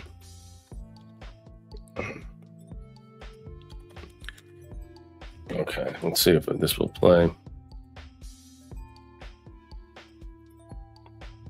Yeah, I did. Yeah, that's funny. Sorry, Brett, but still a great show. Much love and enjoy the rest of the weekend. Yeah, I'm going to do a couple of things. I'm still here. Super D gifted a cookie. Thanks. Yeah, no worries. Yeah, I'm going to get this out. Don't worry about it. But I want to talk about the insanity that's out there. I mean, the madness that's spreading. You have Roger Stone and Alex Jones having a fallout. He says, I will not appear on Alex Jones' show. Thank you for your attention this matter. And Alex Jones goes on this unhinged rant. He goes on an unhinged rant. Trump. And we have to have Congress go for the war powers. They've 3 times tried to vote war powers. They're supposed to authorize a war. This is a war. They're getting the draft ready. If this isn't a war, nothing's a war. I mean, this is absolutely out of control. And so I'm calling for it right now. 25th Amendment. Wow. Impeachment, whatever needs to happen. He's lost his mind. Lost his mind. Control of our country. It's impeachable alone that the president supporting the NDAA. I agree with Tucker Carlson and all of the people that voted for this to merge us with a foreign military. It actually says it in Section 219, clear as day. Need to be in Nuremberg-style trials. I mean, this is unbelievable. And if you think it's crazy now, imagine what's coming with this. They want us in a total war so they can censor and take our freedoms and nationalize everything and push us aside with AI. total liability, immunity and protection. This is a disaster. We are facing tyranny, but the public's awakening. We've got to come together and transcend left and right. And we have to say no to an expanded war that will definitely destroy the economy, kill a bunch of our troops. They're preparing a massive ground invasion. So he's pushing this. He's saying that we're going to go in, we're going to have a massive ground invasion, and Alex Jones is pushing this nonsense. He's saying that I know this for a fact. These things are going to happen, and there's nothing we could do about it. And Roger Stone is pissed. Roger Stone's like, look, I don't want to go on your show if you say stupid shit like that. And he's basically at this point done. And it's like, where are you getting your information? Why are you saying this? And, he's basically out the door. And none of these people really are who they say they are to begin with and stuff. And I think Alex Jones has just lost his shit. And this is part of people just like freaking out. They can't handle this in some way. I had one more. Let's see if I can cover this. All right. Let's see. No, I didn't have to. All right. Let's see if this works now. Okay. So he puts this out. He's saying this stuff. Recruited me to support President Trump. Listen to this. Come out today on X and said that he is no longer going to appear on my show because I've called for Trump's impeachment or the 25th Amendment, whatever it takes, the War Powers Act being implemented by Congress to stop this disastrous war, killing our country, killing the economy, and empowering Iran. And that's fine. I get he's loyal to Trump, that pardoned him. They're old friends going back 50 years. I've just known Roger about 15. So that's fine. I'm not mad at Roger at all. He's not like Laura Loomer over there hanging out with the founder of the Azov Battalion telling us there's no Nazis in Ukraine. At the end of the day, I agree with most of the issues and things he stands for. But let's talk about what this is really all about. Anybody now in the Trump orbit that questions anything like Tucker Carlson and countless others is called a panicker, is called a bad person. That's fine. I want to be separated from Trump and what he's turned into the last year, covering up Epstein, saying it doesn't exist, saying you're not MAGA if you believe Epstein crimes exist. Well, they do. Ghislaine Maxwell's in prison for them. So thank God you're clearly separating me from that. When Trump called me low IQ and fried, I'm like, thank you, because I want to be separate from you. I don't want to be associated with the disastrous policies that you've now taken on and giving AI companies liability protection and all the incredible insider trading and sweetheart deals that would make Hunter Biden blush. I oppose the Democrats, but also oppose the corruption of the Republican Party leadership.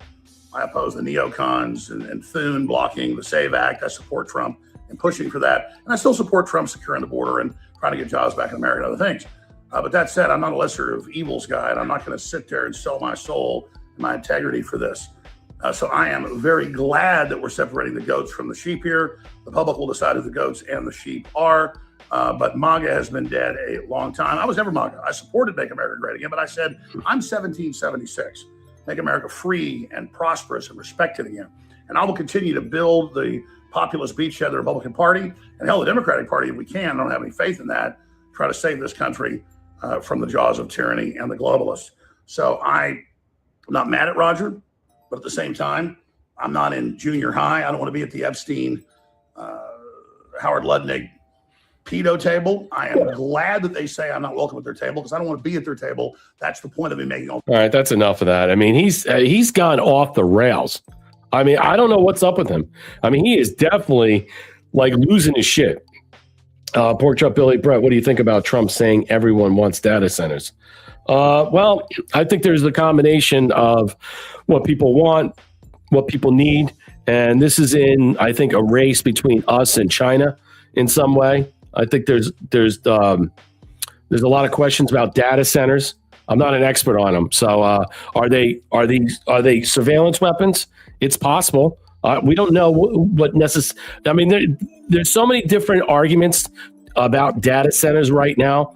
Whether they take up so much energy. I just think that there needs to be more, let's just say, discussion and research about it. I don't know what's going to come about it. I have my doubts. So I don't know where this is going in some way. And I have to see different, let's just say, people provide better documentation about what we're going to see, where they're going to go. A lot of city councils that are popping up everywhere are basically saying, no, we don't want them in our backyard. Darla, gift of the can. So many people who are pretending to be Trump supporters have caught the DTS virus. Yep, it's ugly. Aloha, Mom. Gifted the cookie. Everyone get Brett a cookie tonight. Yeah, thank you. Thea donated 900 gold pills. Thank you. Super D gifted the cookie. No worries, Brett. No, I know. Yeah, Darla, gifted the can. Sorry, Brett. Still a great show. Yeah, no problem. I'm trying to get this working and stuff, and some of the videos are playing. It's just, I don't know what's going on. It's just X. Let's welcome in Owl Eyes. I know you've been waiting. Good evening, Owl Eyes. How you doing? Hey, Brett. How's it going? How you been? I can hear you. I'll turn down the music. Go ahead. I'm doing well. I see the issues that you're having, and I've been having the same thing. I can't click on I click on an X thingy and I want to play it, and I can see the video and I want to hear the sound, and when I go to click on the sound, the X thing comes up and I can't get through. Yeah, it's just been going on with me for a while, probably at least. Yeah, and I usually I don't know what it is. Maybe it's something with the cookies and the cache. When I'm done with the show, I'll have to go through the process and looking at this and see what's going on, because I've had some problems with StreamYard too. So I don't know what's going on. I mean, just last Friday, things went kaput and I couldn't even get the show going. And then I lost the sound and everything. And then it just, something's off. And then I call StreamYard to try and get them to help me out and stuff. And they're like, well, you got to do this. You got to do this. I'm like, well, I did that. It doesn't work. So what are you going to do about it? You know, it's like, what am I paying for? I mean, seriously. So I kind of get a little annoyed about that. But yeah, I just think that there's so much stuff that's happening right now. You know, a lot of people saying they got hacked. I got hacked. Yeah, they got my credit card and my debit card. Yeah, they took some money. I was able to get it back. Yeah, the USAA, man. Yeah, they went after them. They're mirroring a lot of stuff, so be careful when you're getting these call centers or mirroring stuff up. If they're calling you, hang up on them. But if they're backdooring it, you got to be careful using your debit card at places.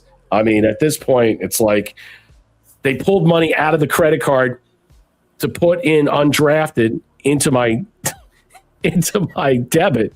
And I'm like, what is this? I didn't pull that money out. And I'm like, I called who I needed to call, and they shut that down right away. But yeah, I was able to recover quite a bit of money that they took. But lucky I stopped it. But that's going on. I know someone else said that in the chat here. But yeah, there's a lot of scams going out right now. I know that left and right. Thank you, Wood USA, for the 719 gold pills. A lot of scams. Yeah, that happened to me once. I was because I very rarely will use my debit card or my credit card. And I ordered something online, and evidently after I ordered something online, there was like 3 unauthorized charges, and they caught it. And one came from I think like Washington State, one came from like Massachusetts, and one came from like Singapore. Yeah. And they said that I had signed a, where you sign something online. I can't remember what it's called. And they get your signature. And I don't ever remember doing any of that. And I said, you mean a DocuSign? Yes, DocuSign. Exactly. Yeah. And I said, I did not sign anything like that. So evidently, I guess when I was ordering something, I don't know if they backdoored me or what, but fortunately they were able to catch it, and they shut down those other 3. And I found out where it came from, and I got my money back. Well, yeah, I've had, in the past, I've had bank accounts shut down. I had all of a sudden just shut down my bank account. Yeah.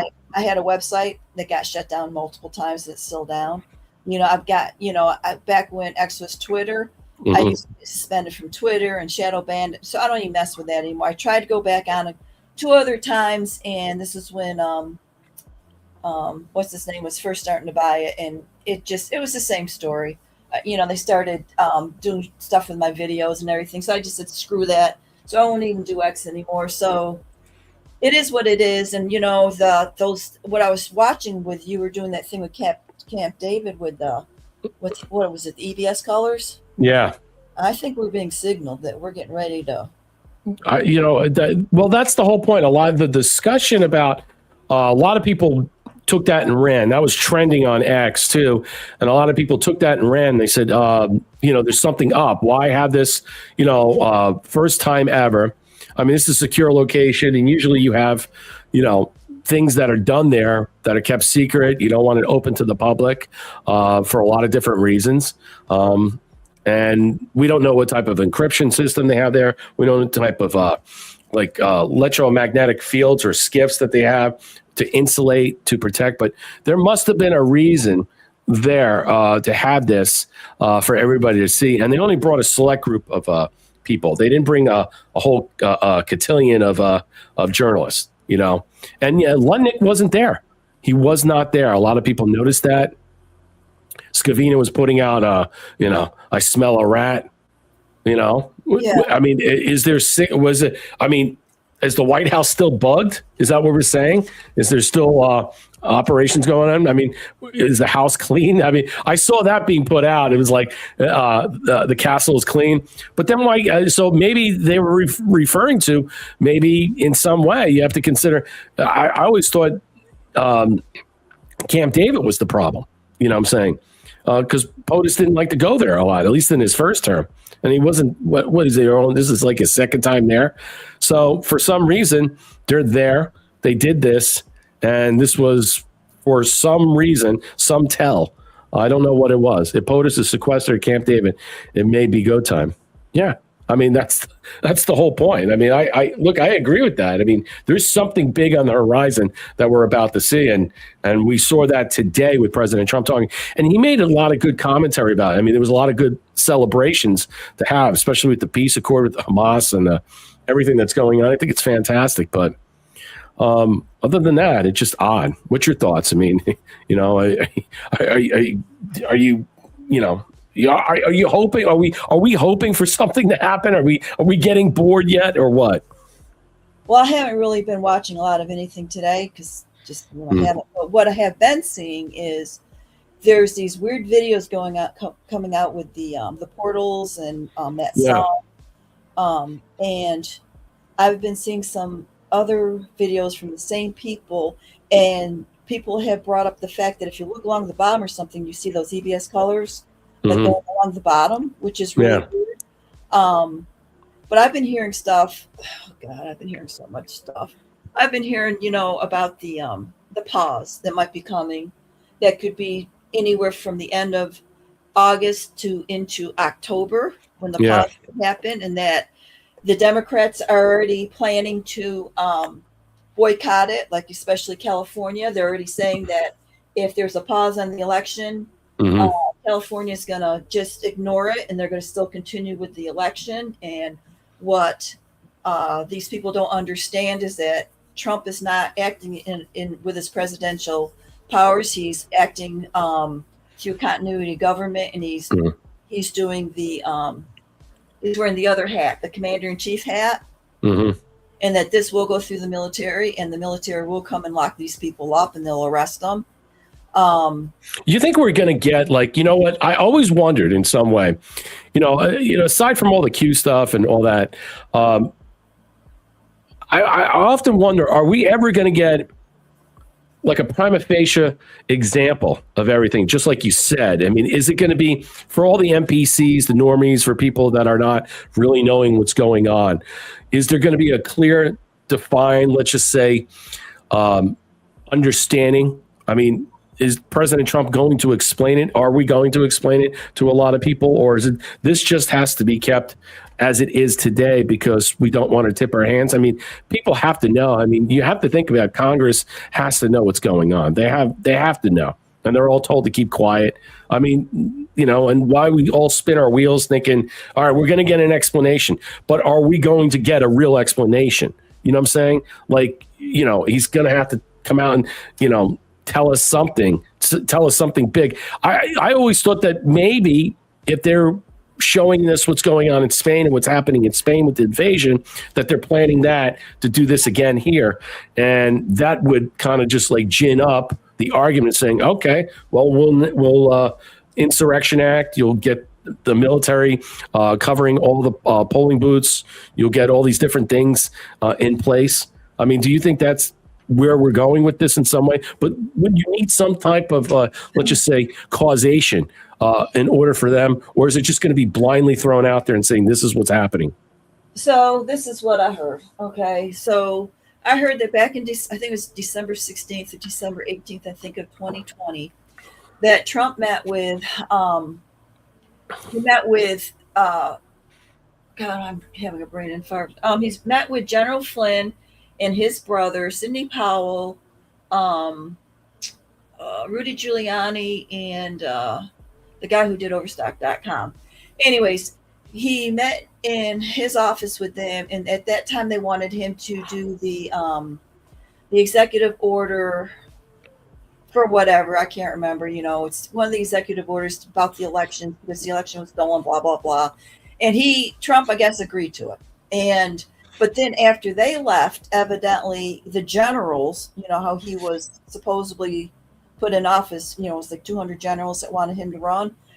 The generals came in like after midnight, 1 o'clock in the morning, and they met with him, and they said, no, you can't do that. They said the people are not ready. There will be a total civil war because people are just not ready for any of this stuff yet. Right. So Trump did not do that, and that's why Biden was put in power. Okay. But in the meantime, evidently, a lot of this is we've been actually working under continuity government. Okay, so moving forward. So now moving forward, we're at the point now where Fauci's been exposed. And this is a big deal, that Fauci being exposed, because a lot of people lost loved ones. So even the leftists who have lost loved ones or who believed in Biden and all this bullshit, they're realizing now that I might be sick because of these assholes that I believed in. I believed them, okay? Mm-hmm. So that is going to be shaking people to the core, because everybody's lost somebody, if not people. Okay, so that's a big thingy. Okay, then with the elections coming out now, the elections are going to show how 2020 was stolen. So everything is coming together. Everything's coming to a head. So you're going to have not only how everybody was lied to about COVID and the jabs, they're going to find out they were all lied to about the 2020 election. So all these things are going to come to a head, and there's a lot more to it. So and we have to do, we're at the short rows now, something's got to be done. So we're going to go ahead and probably do this pause, and the elections will be delayed, and the deep state and all these, Newsom and all of them, they're going to buck it, and they're going to say, screw you, we're not going to listen to you. We're going to do anyways. Military is going to be brought in. We're going to start seeing arrests, but at least now it's more palatable to people, especially since COVID's been exposed. 2020 is going to get exposed. There's going to be more stuff that's going to come out about the files, Epstein files. More of that stuff's going to come out. As far as this UFO stuff, I'm hearing a lot of crazy stuff about that stuff too. I know. It's just, people send me stuff all the time and it's about that. And it's not, I don't really care about the Epstein stuff. I had something, Ghislaine Maxwell, I think the House of Representatives had a bill that they fostered, a bill before they dipped out, where President Trump cannot pardon her in any way. See, they don't want her getting a pardon so she could speak the truth, so she could come out and say whatever she wants. You know what I'm saying? They're worried that she'll get a pardon or a commutation, and then she'll be able to speak to the media and come out saying whatever she's going to say, if that. But she's already told, Todd Blanche everything, or whatever he needs to know. But for some reason, they're trying to make sure she doesn't get a pardon or a commutation from the president, which is an odd thing to put a bill to block that. That's one thing I saw. So there might be something like you were suggesting. Go ahead. Well, it's not about Epstein, though. It's about the people who are pulling his strings. It's the people who are totally above him and the people above them. Mm-hmm. So it makes sense that they're going to block it, because once that stuff comes out, all these other people are going to be exposed. Right. They might be entangled or entwined with that. So, yeah, that's the number one thing. That just leads me to believe that there are so much more people inside the government that were involved with this, and that we're not really hearing the truth in some way. It's just lately it's just been used against President Trump to attack President Trump. And yes, I do think in some way they're going to have to release the information or the missing links of information that people want to see and hear, that they know exists, but they, for some reason, they've been blocked in some way because of Massey and Ro Khanna with the scam. with I think a lot of these co-conspirators or co-people that are indicted, so to speak, as Todd Blanche spoke during his confirmation hearing. The other thing is the UFO stuff. We were supposed to hear something in July. I mean, now we're going into August and stuff. He was supposed to make an announcement about that. Is he going to make an announcement about that? I mean, I expect that before the summer's over, we're going to get an announcement regarding the confirmation of the existence of extraterrestrials or terrestrial aliens or what have you that are here, or I don't know, whatever. But we should get something this summer before the summer comes to an end. And is this also prepping right around before the election? Because are people going to have mass hysteria, mass panics? I have a whole thing where I was going to play about people now are going to go into a crazy mode in some way. They're going to flip the script because the people that have been, let's just say, injected or jabbed to death in some way are all going to flip. They're all going to turn. And with the confirmation of information that this whole thing was a scam, it was all a lie. It was to steal the election, number one, and then it was to get you unbeaten and compliant, and then also to work in collusion with the big pharma techs to what? Inject you with this poison, which will eventually kill you, which has killed so many other people now. It's not just what took place during that time period with the remdesivir and putting you on these ventilators. It was so much bigger than that. It was a shaming ritual, a ritual abasement that they continue to do over and over again. We're still publicly shamed. All right. The fact that Fauci would go up there and do what he did, and I think they're going to go after him, regardless if it's a shit show or not. They're going to go after him. Nevertheless, they are. And whether or not they get anything out of this thing in the Senate, it doesn't matter about, it doesn't matter what they're going to do. They just want to get this on the record. Now, individual lawsuits, as I said the other day, are probably going to come. Class action lawsuits. Think about everybody who knows that this whole thing's a lie. And because what DeSantis did, DeSantis blocked, he passed that law. He got that law. You couldn't sue. You couldn't go after all these, big pharma companies for the fallout of all the jabs and all the side effects that he did. Yeah, that whole thing, this whole thing changes the narrative in so many ways and stuff. There was no recourse then. I don't know what the recourse is going to be now, but we're going to be on a whole new track with people going to go and sue. I don't know what this Attorney General of Florida is going to go after him now. What's that recourse? What are you going to do? How are you going to set up class action lawsuits with other attorney generals in some way? For what? I mean, where is that going to go? How much money are people going to get out of it? It's too late. I mean, the numbers, I'd like to know the true numbers. They keep mentioning 17 million. Okay. Is that in the United States or worldwide?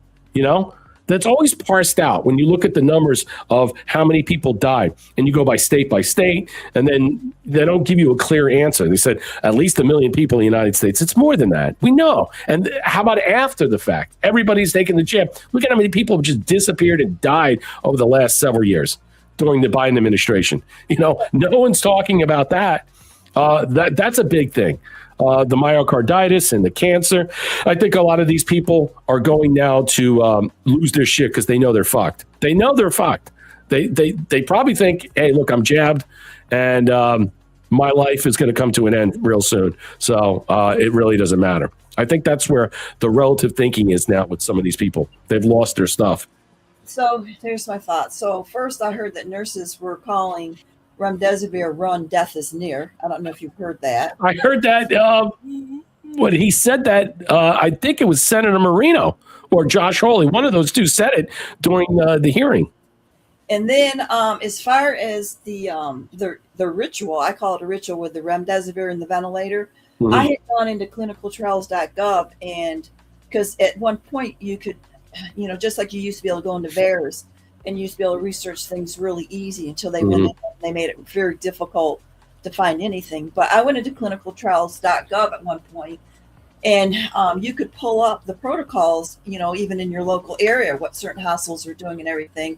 And part of the protocol I was even reading at some of the hospitals around here was they were doing some type of protocol where, they were putting people in the prone position on their stomach for like at least 8 hours. But what they were doing is, this is what I read. It was the craziest thing. They would go in there and they would go in and they turn the patient they would be 3 on one side, 3 on the other, right? And they go in there, they turn the patient like a little bit, right? And then they'd come in a couple hours later, they turn the patient a little bit. Come in and turn the patient a little bit. But the majority of the time, the people were they're being left in the prone position, which is their stomach. Now, Brett, you know, if you're intubated and you can't breathe, the worst thing you can do is be on your stomach. Your stomach, yeah. Okay. And anytime you do any type of movement of a patient who is intubated, all it takes is you just a little bit of pull on that ET tube, and that ET tube can get dislodged. And usually what it'll do, it'll go into what's called the right main stem bronchus is usually where it'll slip into, which means you're not going to get the total ventilation of both lungs. Okay.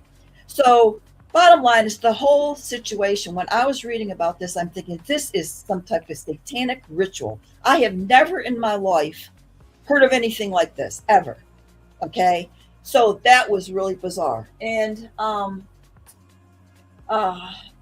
God, I lost my train of thought. You think there's going to be liabilities for the hospital and the nurses and all these people? I mean, what? How? I mean, it can't just be at the feet of Fauci only. And see how Deborah Birx didn't get a pardon or anything, and now she's out there throwing Fauci under the bus.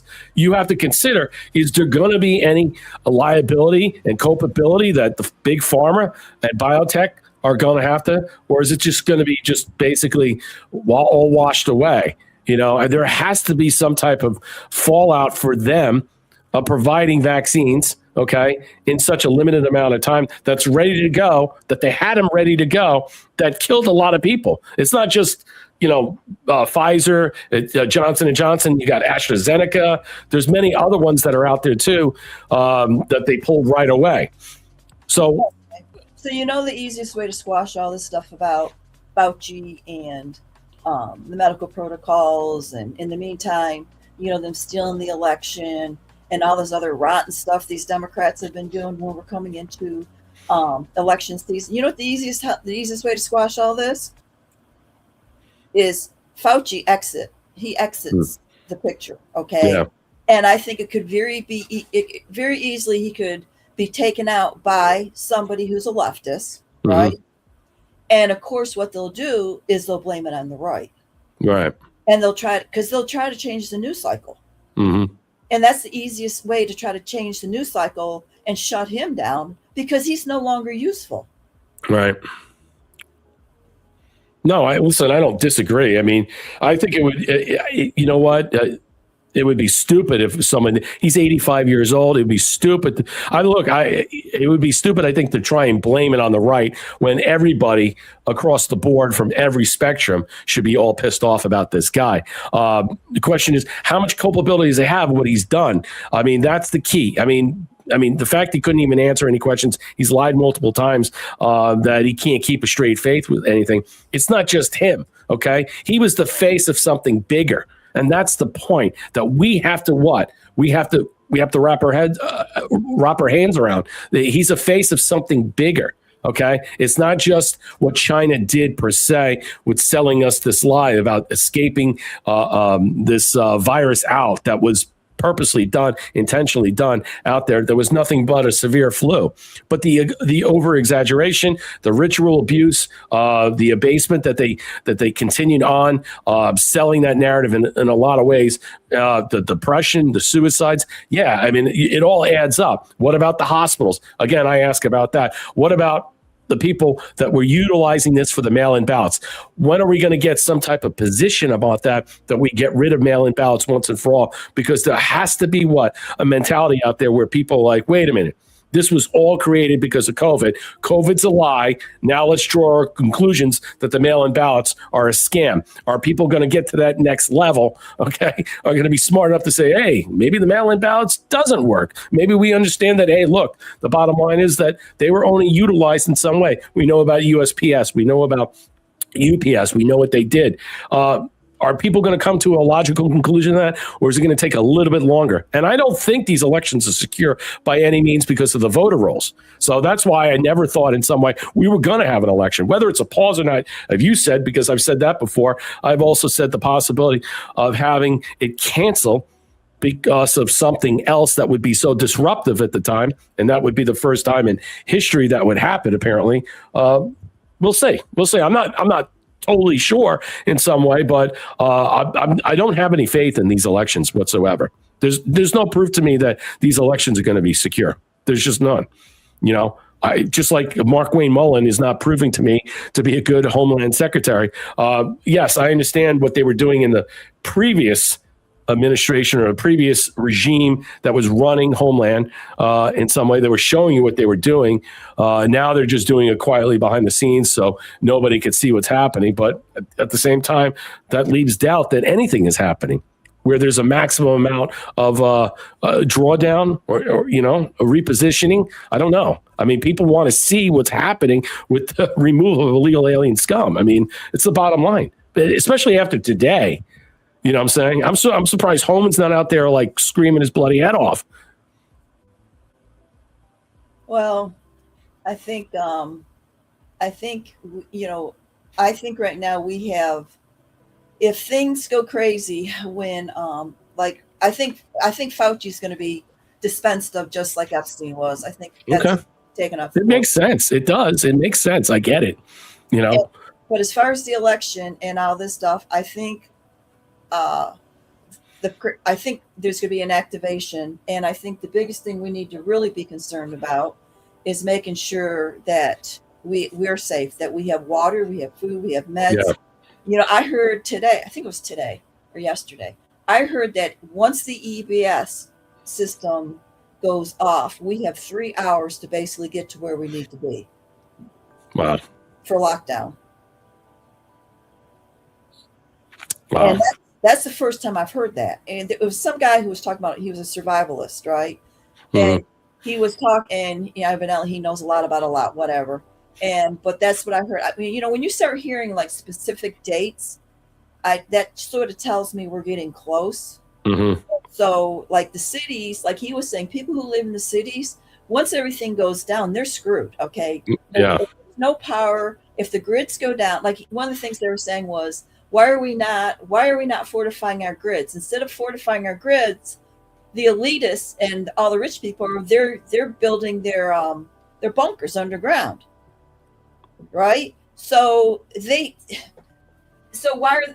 makes sense. So they're saying that if the grids go down, people are going to go absolutely insane, especially the ones who don't have no idea what's going on. The people in the city, when people start looking for food and they start getting hungry and there's a food shortage, and say we just don't have crops for 1 year, and what they've been doing to our cattle and our livestock and all that kind of stuff, people they're gonna flip out. And you need to be somewhere where you have where you can't be found. This is what the guy said, where you can't be found, and you have enough water and stuff for yourself to sustain you for a while. Yeah, and that's, I mean, that's everybody. It's a perfect time to do it too around the election. It would be a perfect time, but something has to, you know. I also think someone told me that it's now the EMS system. Now it's totally different. So how the emergency management service or system, I think it's not the EBS anymore, but they're saying it's an emergency alert system. Emergency alerts, EAS, just like that you get like on the submarines. It's something like that that's all connected. I've heard a couple of things like that in some way. Yeah, I mean, are they going to do this so they can just shut everything down, and then when the system comes back online, we'll be on a whole new system? That's what I used to hear all the time and talk about. But anything can happen, anything's plausible and stuff, but I think what you're saying about the Fauci thing, I'm starting to see where you're going with that, and it kind of makes sense. But it doesn't die with him. If they do take him out, okay, you're going to have more questions than answers, and a lot of people are going to be like, "Wait a minute, hold on a second. They just Epstein this guy, and where's the justice in all that?" I mean, I think the logical pushback will be there, and it makes sense to get that to go away, but because none of this is going away in any moment, we're just going to move into something else to discuss that's much more serious. And I thought today, President Trump speaking at Camp David and talking like he did and having a cabinet meeting live there was the beginning steps of something major unfolding. I mean, yeah, I absolutely. I couldn't believe it. I mean, when was the last time you saw pictures of Camp David inside? And there was not many pictures I was scouring around about Camp David that they had. It was mostly all outside, you know. So, I mean, is that where they're going to go hold up? I mean, when all the shit goes awry, I don't know. I mean, it seems to me that there's something else that we're not picking up yet. We're not getting yet in some way. I do think that the affected, the people that are jabbed, that have lost their minds, I think they're gonna come out in the zombie nation. We're gonna start to see that tick up a lot more. I think so. I think they're just going to lose the shit because, they're going to blame everything. Because they're the ones. Think about the ones that that forced you, that were guilt tripping you, that were bullying you all these times about take the jab, do this, do that, and stuff. They were throwing things at you. They were spitting on you. I mean, think about all the people. Look at what happened in Canada. Think about all the things that happened throughout the United States, throughout Canada, regarding all this stuff. I mean, we're never going to get that time period back. I mean, there's never going to be an apology. There's never going to be anything. It's just done. It's just over. The sequence of events and the way it falls out, that's what bothers me. That's the bad taste in my mouth and stuff, because the deplatforming, the demonetization, the debanking, everything that they did on YouTube and even old Twitter in some way. I mean, if it wasn't for Elon Musk, we wouldn't have X now in some way, or Twitter now in some way. I don't know how good it is. Sometimes it's not. But I had some videos I wanted to show about the jab, but in some way I'm worried. Because I think that this is right now, we get into August, and this time period right now, everybody's away. You notice? Oh, excuse me, I'm losing my voice. The Senate, they're dipping out. I think did they dip out this weekend? I think they're gone, and they won't be back until September. I know the House of Representatives comes back sometime at the end of August. I mean, this is crazy. Nobody gets any work done. Nobody does anything.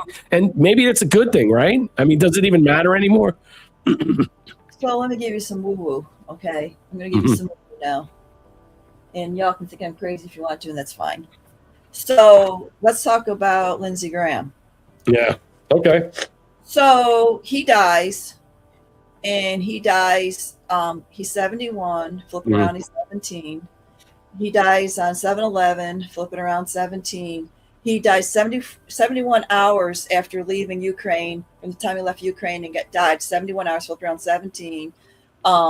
When he had his burial, it was 17 days after he died, he had his burial, okay? And so everybody always thought he was, he was a bad guy, blah, blah, blah, which is almost like it's turning out he was a white hat. So how long, in other words, he was a JAG officer. So how many decades could this guy have actually been undercover and possibly have been an infiltrator with John McCain and all this stuff? Yeah. This could have actually been a good guy and was an infiltrator. And he had the dirt on everybody, especially with him being a former JAG officer. And, and if you're a white hat, sometimes you got to do bad things, okay? Yeah. Keep your cover. So because the funeral he had, he was like a hero. And he even had the Crusade Cross thingy on his funeral, over his casket.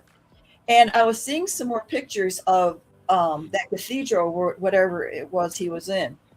There was at least 4 or 5 different types of those crosses that were the Crusade crosses. Yeah. And one of those crosses is the same cross that's on Pete Hegseth, his arm. Yeah. I think he has it on his chest. Okay. So these are all have got to do with the Crusaders or whatever. I can't remember what they were called.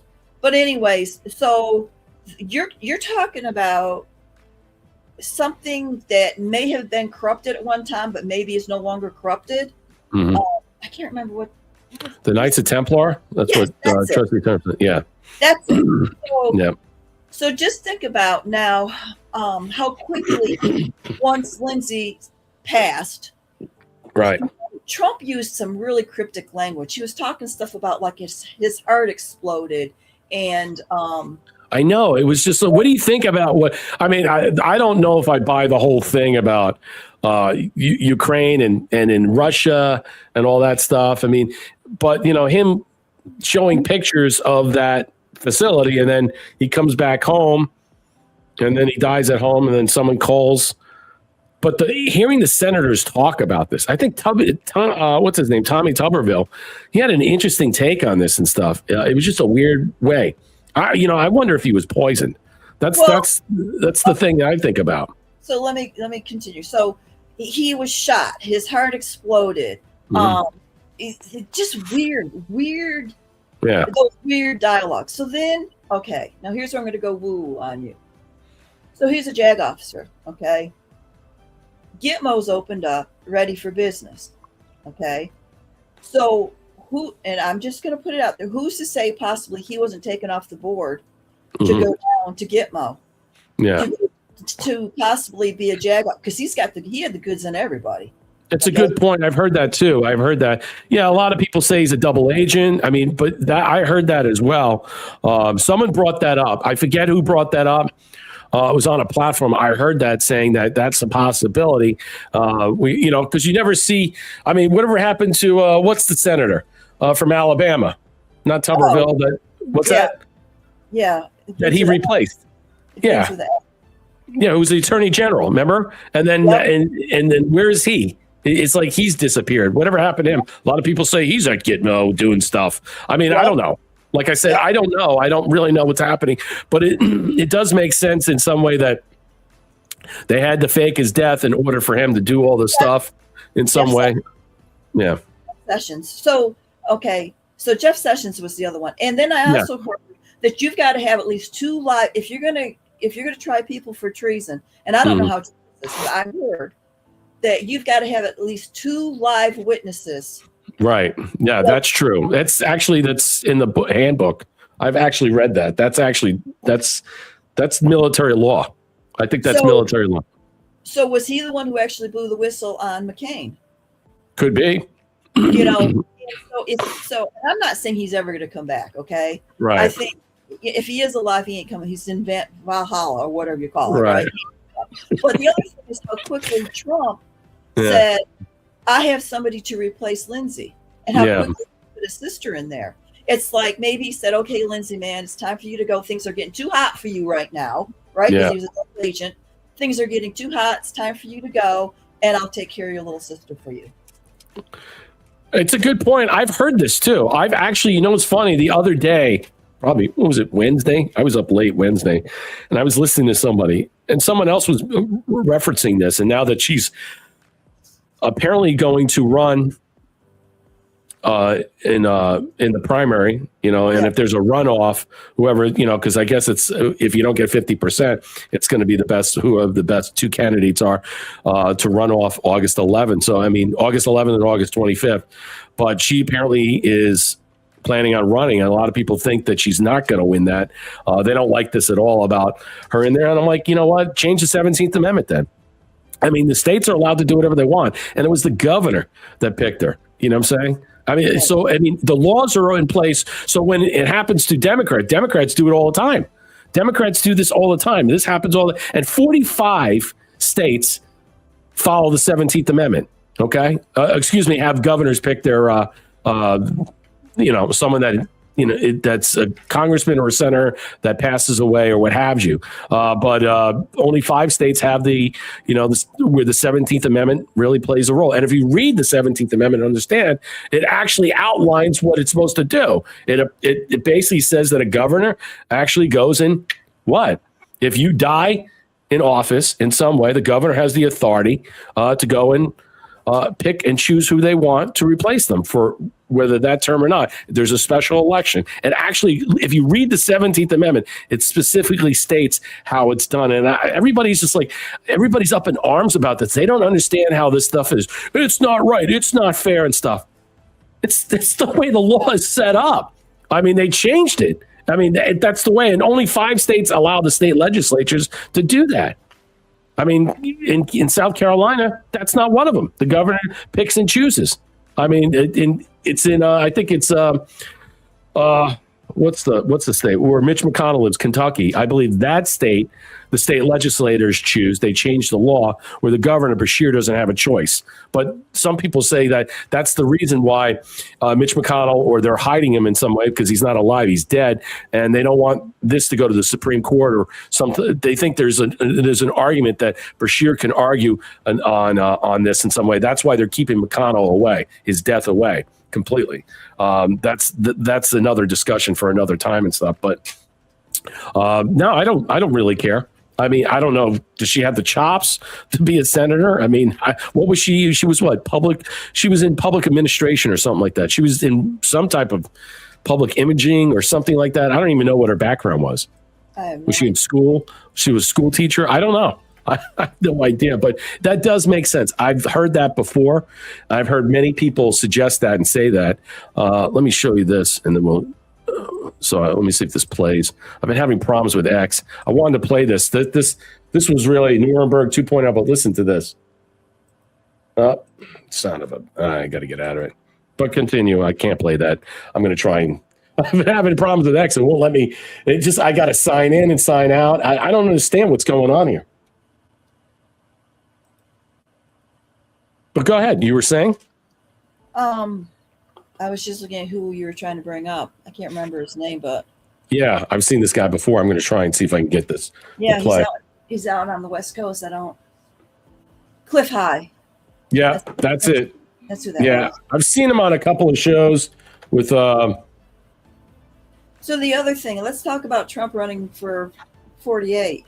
Yeah. So, years ago, during his first term, maybe even when they first started screwing with him during his first term, back when I used to be able to, before they scrubbed everything, and I used to be able to get in and see stuff, I went into that manual of military code of justice or whatever, right? Mm-hmm. And I can't remember what section I was in, but I went in there and I read a part when it comes to presidents, and when people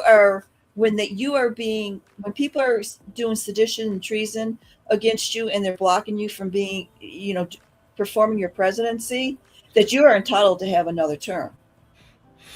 Yeah, I think what it is that now, if you go back and the 22nd Amendment and the 12th Amendment basically nip the bud on this whole thing, but it doesn't say anything about that. Talks about consecutive presidencies, not where this whole time the question will be, if we're still in the first term of President Trump, when did the second term kick in? I mean, a lot of people make that argument, but there is a notion that they're going to try and bend this law as much as they can in a lot of different ways. Now, I think Dave Clements did a great analysis. I showed it the other day. I find that his final, let's just say theory, I don't know if it's, can you really get a constitutional amendment? They can't even vote on anything. Number one, if it's a constitutional amendment, it's only going to be for President Trump. So they would make the 28th Amendment specifically for President Trump and him alone regarding having an extra term because of what was taking place in 2020 and with COVID. We still haven't. That's fine. We're fast forward about that. But obviously, we're not going to go back and relitigate anything that happened on that period of time. We're just going to show you that what was the cause and the reason and the rationale between COVID and that and mail-in ballots and what have you. And then so we'll make the 28th Amendment specifically for President Trump and to get that one more term.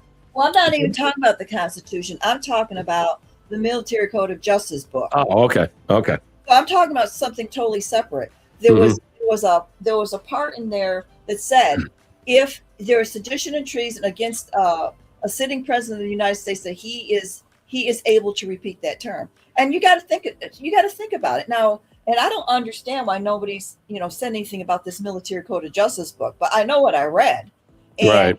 I cannot get access to that anymore. It's like I get blocked on doing a lot of stuff on my computer anymore. And which would make sense that there would be something in the Military Code of Justice book that would pertain to something like that. Doesn't that make sense? Yeah. The Law of War Manual. Yeah. Now, it would make sense. It would make sense in some way. I haven't read it. I haven't seen that. So, yeah, if that's being inferred or discussed, that's great.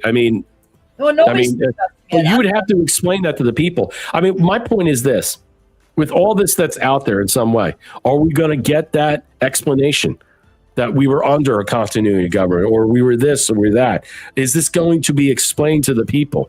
Okay, you can't just pop this out and say, all right, well, this comes from this and sedition of law and it's military law and stuff. You have to show that there's actual authority to utilize it.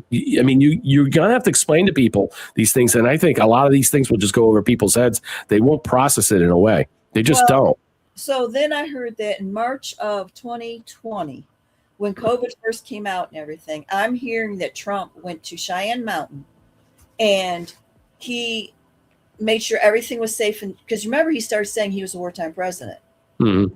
And he thought maybe we were under attack. And at that time, they were saying that COVID could wipe out everybody. It was an unknown and it could wipe out everybody. And Trump was saying, we are under attack. I am a military, I am a war president, blah, blah, blah. And I heard he went to Cheyenne Mountain and he shut it down.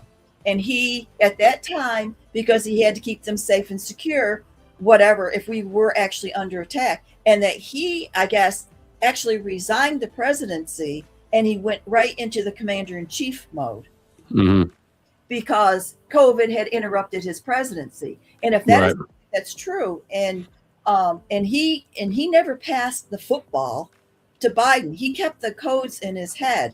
Biden never got the nuclear codes the whole time Biden was in office because Trump was still in the commander-in-chief mode and we were under continuity of government. Now, look, I'm not no JAG officer or anything like that, okay? I'm just telling you what I've heard over the years and I know what I read way back when.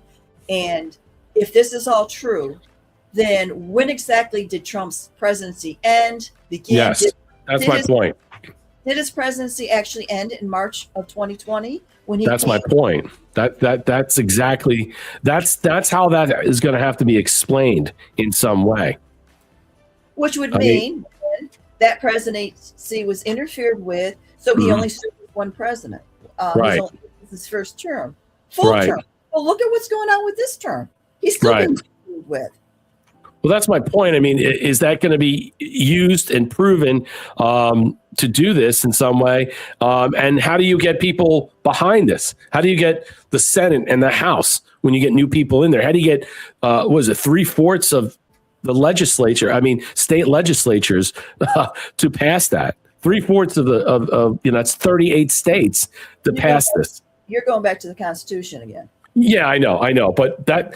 But what I'm saying is that's how people are going to, when you bring this up, this other thing, people are like, wait, what? What are you talking about? That's going to go over people's heads. And so we don't get an explanation of this if that's not explained in such a way that people can process that. Because you got to think about it. I mean, think about people how many are jabbed. Think about people that don't have an education. Just think about people who don't comprehend things, don't understand things.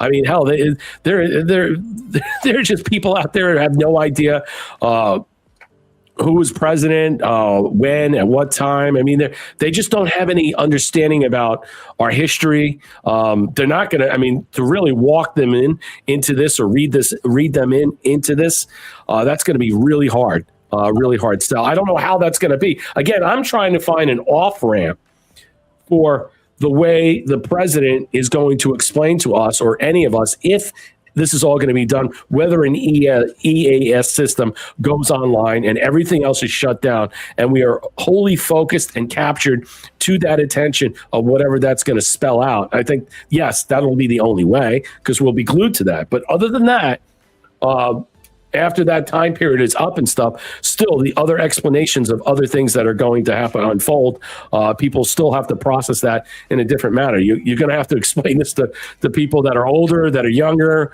People have no idea what's going on. Yeah, the fraud ends where fraud begins. The fraud is ongoing. So it is DJT's presidency. Yeah. No, I don't disagree. I think that's a good point that she's making. I do. I'm not disagreeing with her. I think that's Cliff High. He lives in Washington. Is that what you're saying, Aloha Mom? Public relations was Lindsey Graham's sister. That's what she did. Good. Okay, I'm just reading all the comments that people are here. Yeah. Lady Graham was a traitor. His flag was on the side wrinkle. If he was not, it would be pristine. Okay. Yeah, like I said, I don't know. You guys make all that determination and stuff.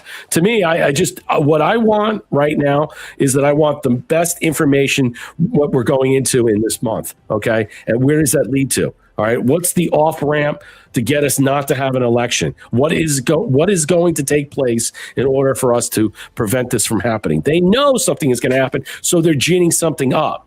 And I think that if they're thinking and their response is that we have to do something, and that's the move that they make in order for us to bring in the National Guard to oversee these things in some way. That's, we wouldn't know about all these illegals and all these people that are in hiding. They came into this country of military age. We don't know where they are. At least, we don't, but at least they say they do. And when is that time period that we're going to see them? Military shutdowns. I mean, I've been saying this for a while. When is all this stuff going to unfold? When are we going to finally see something? When is it going to be kinetic? I can't imagine it not being kinetic. We're going to be seeing something anytime now. Yeah. At least between now and I'm going to say December. Yeah. I mean, we have to.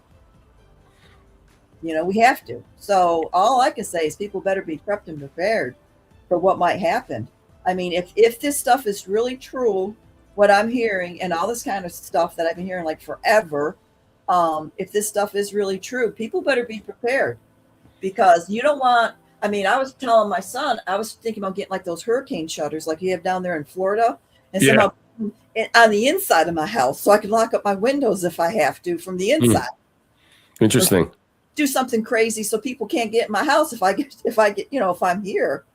And like I have a well, and so when we lose the power, we have no water. Okay, and I was telling my son, I was thinking about getting some type of hand pump. I don't know if you can do it or not, but getting some type of hand pump put on my well, that if we do lose the power, I can still go down there and maybe hand pump water out.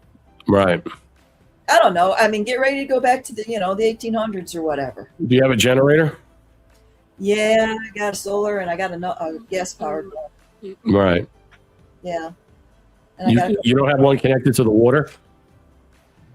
Well, I probably could, but I'm not that savvy. Right. That's what I'm saying. I don't know if you have another line and stuff. Like a lot of people, down here. I mean, honestly, if we have 10 days of nothing, I won't be surprised. I mean, honestly, that's hurricane territory for me. Yeah. I mean, I've lost, I don't know how many times I've lost over hurricane after hurricane and stuff. I've lost everything multiple times. So, I mean, you get used to it. And, I remember not having power for 30 days. Okay. Right. Yeah. I mean, at that point, what difference does it make? I mean, if people are used to it, then that's fine. I mean, especially in Florida. But, this is going to be a shock to a lot of people in a lot of different ways. I want to play this. I want you to play it. I think I got it working. So let's play this real quickly. We're going through a red pill moment, not taking years, not taking even months or weeks. They'll be trying to absorb all this information in an extremely short period of time, and many of them will go ballistic. So I expect I expect frequent, irregular, episodic instances of chaos, but it'll be sort of an organized chaos in the sense that the people that go crazy won't be lashing out. Most of them won't be lashing out at the society at large. They'll be going crazy and lashing out at their abusers, very specific individuals. So it wouldn't surprise me, for instance, to see many of the people that we now title the elite be picked off one by one by one, and basically removed from this planet by the actions of people that they have harmed over these last 2 years that would be unpredictable and not unstoppable. You need to stand back, okay? People need to understand that there will be a section of the social order that is going to go crazy in anger, grief, all of this, and there will be reactions. And it's best to not get yourself in the way of those reactions, especially if you're not like a law enforcement personnel kind of fellow that's trained in it, right? Because these will be very violent reactions to having been poisoned. And some of them I expect will be spectacularly so. in terms of the violence of it. So it's not going to be wise to hang out around these elite guys. Interesting. Your thoughts? I think he's right. I think he's totally right. And I think you were dead on about what you were saying about Fauci, all the people that are going to be Bill Gates. I mean, or the guy playing Bill Gates, or all these people, congressmen and senators. I mean, think about all these people that, there was over 200 members of the House and Senate that did not, they took ivermectin and hydrochloroquine. They didn't have to get injections or shots or anything like that. And they kept it quiet, and they knew that this worked, and they weren't allowed to tell anybody. I mean, that's just shitty. I remember when Trump was talking about when he first started, he said, he didn't say, I don't remember him saying, I remember him talking about hydroxychloroquine, vitamin, zinc, vitamin C, I think, fresh air, blah, blah, blah. And at that time too, I did some other reading, and, he had been talking about light, getting a lot of light and stuff. Mm-hmm. People saying, oh, he said to inject bleach and all this kind of crazy stuff. Yeah. I haven't heard any of that, or it was flipped totally different than what he was saying. But I was thinking about the light. So say you got somebody intubated, right? Now think about this, Brett. And, you got somebody intubated, and you're going in there and you're suctioning them out, right? So why couldn't you, if light could kill that stuff, why couldn't you somehow, when you're suctioning somebody out or using a tube, why couldn't you run a tube down there with some UV light at the same time and try to kill some of that stuff down in somebody's lungs? And people don't even think about, they were so crazy over this crap. Back in the day, we used to do what was called sputum cultures. Mm-hmm. Check the sputum, and you would see what type of antibiotic would work. And it was like all the protocols went right out the window, and it was all Fauci's death protocol. That was it. I don't know. Yeah. I just think about well, yeah. I mean, all the people, like he's saying, that are all going to be caught up with this. I mean, I mean, you'd have to don't forget the people that run Pfizer, Moderna, Johnson & Johnson. They're all going to be, they're not going to be looked upon very well. I mean, people are not going to forget what they did to them thereafter. So, I mean, considering that, all the elites, all the people on media, all the channels that said, push the jab, take the jab. It's your responsibility. Anybody who is touting that and pushing that, the internet lives on forever. You know who those people are. You know those the people that ran YouTube, who basically demonetized and deplatformed, debanked, censored you. I mean, hell, I got my video because I was talking about the migrants, and then I was doing the Fauci stuff, and they yanked my video. It's cyberbullying. Yeah. Really, it's cyberbullying. To tell the truth. Okay. Yeah. But see, that shit, what about all the media people? See, all the people on MS Now, how about the guy, what's his name, who killed his intern, who's a former congressman? That guy, how about him? One of the videos when, take the jab, it's your responsibility. Don't be one of those people. All those people are going to be held in tow. I can't wait for all the media to come crashing down. Because anybody that was pushing that nonsense, you should be taken off the air. It's just garbage. I mean, honestly, think about The View. Think about all those hags on The View who said the same thing over and over again. Now, look, you see how everybody's all quiet about it now, and a lot of them are defending Fauci. Oh, this was embarrassment. It's like McCarthyism. It's just, Morning Joe Scarborough. It's disgraceful. Anybody that defends this guy, I mean, because you got to protect your own interests. Because you are what? You were in bed. You were lining up with him. You were thanking him. All those people had that, thank you, Mr. Fauci, and they were kissing his ass left and right. All the media, all the showbiz people, all that nonsense. All those people are going to be, you're going to see those videos and people are going to be out hunting. They are. I said this 2 years ago, and I've been saying this on my show, that we'll have a citizen vigilantes running the streets. Yeah. And whether it's revenge or not, whether you think that's actual vigilante justice or what have you, because nothing has been done, I still see it. I thought we were going to see more of it because of Epstein. I think that's going to be part of that too. So the question is, how many people are going to be roaming the streets because they're going to be pissed because their life is damaged because of the jab and the lie and everything that's being told? Yeah, I totally agree. And not to mention all the other craziness that we have in this country with regards to all the illegal criminal alien scum that I tell you all the time. When I saw the videos of what happened in Spain and people getting stabbed and killed, it's just nuts. And being overrid. That's what I say all the time, that if something isn't done, the next level is already there. And I think that's what that guy was trying to say. He was basically saying, look, just stay away from all those people, because there's going to be a group of people out there that are going to be hunting for a reason, because they want payback. They want justice, or they want revenge. All I know, between Fauci and between Epstein, they can take down so many people. Yeah. That's why they can't be around. Yeah. They're delaying the inevitable. Eventually everything will roll out. Mm-hmm. But we're going to go into a situation right now where I think we are going to be in some type of crisis that, I keep hearing it could be a near extinction event. I really hope that's not true. But I know one thing, we will go into we will go into a crisis, and we will be shut down. And the only way we're going to get this country back is we got to get rid of all these pieces of shit that put themselves in office that weren't actually elected, and they were selected. And we got to get rid of all of them.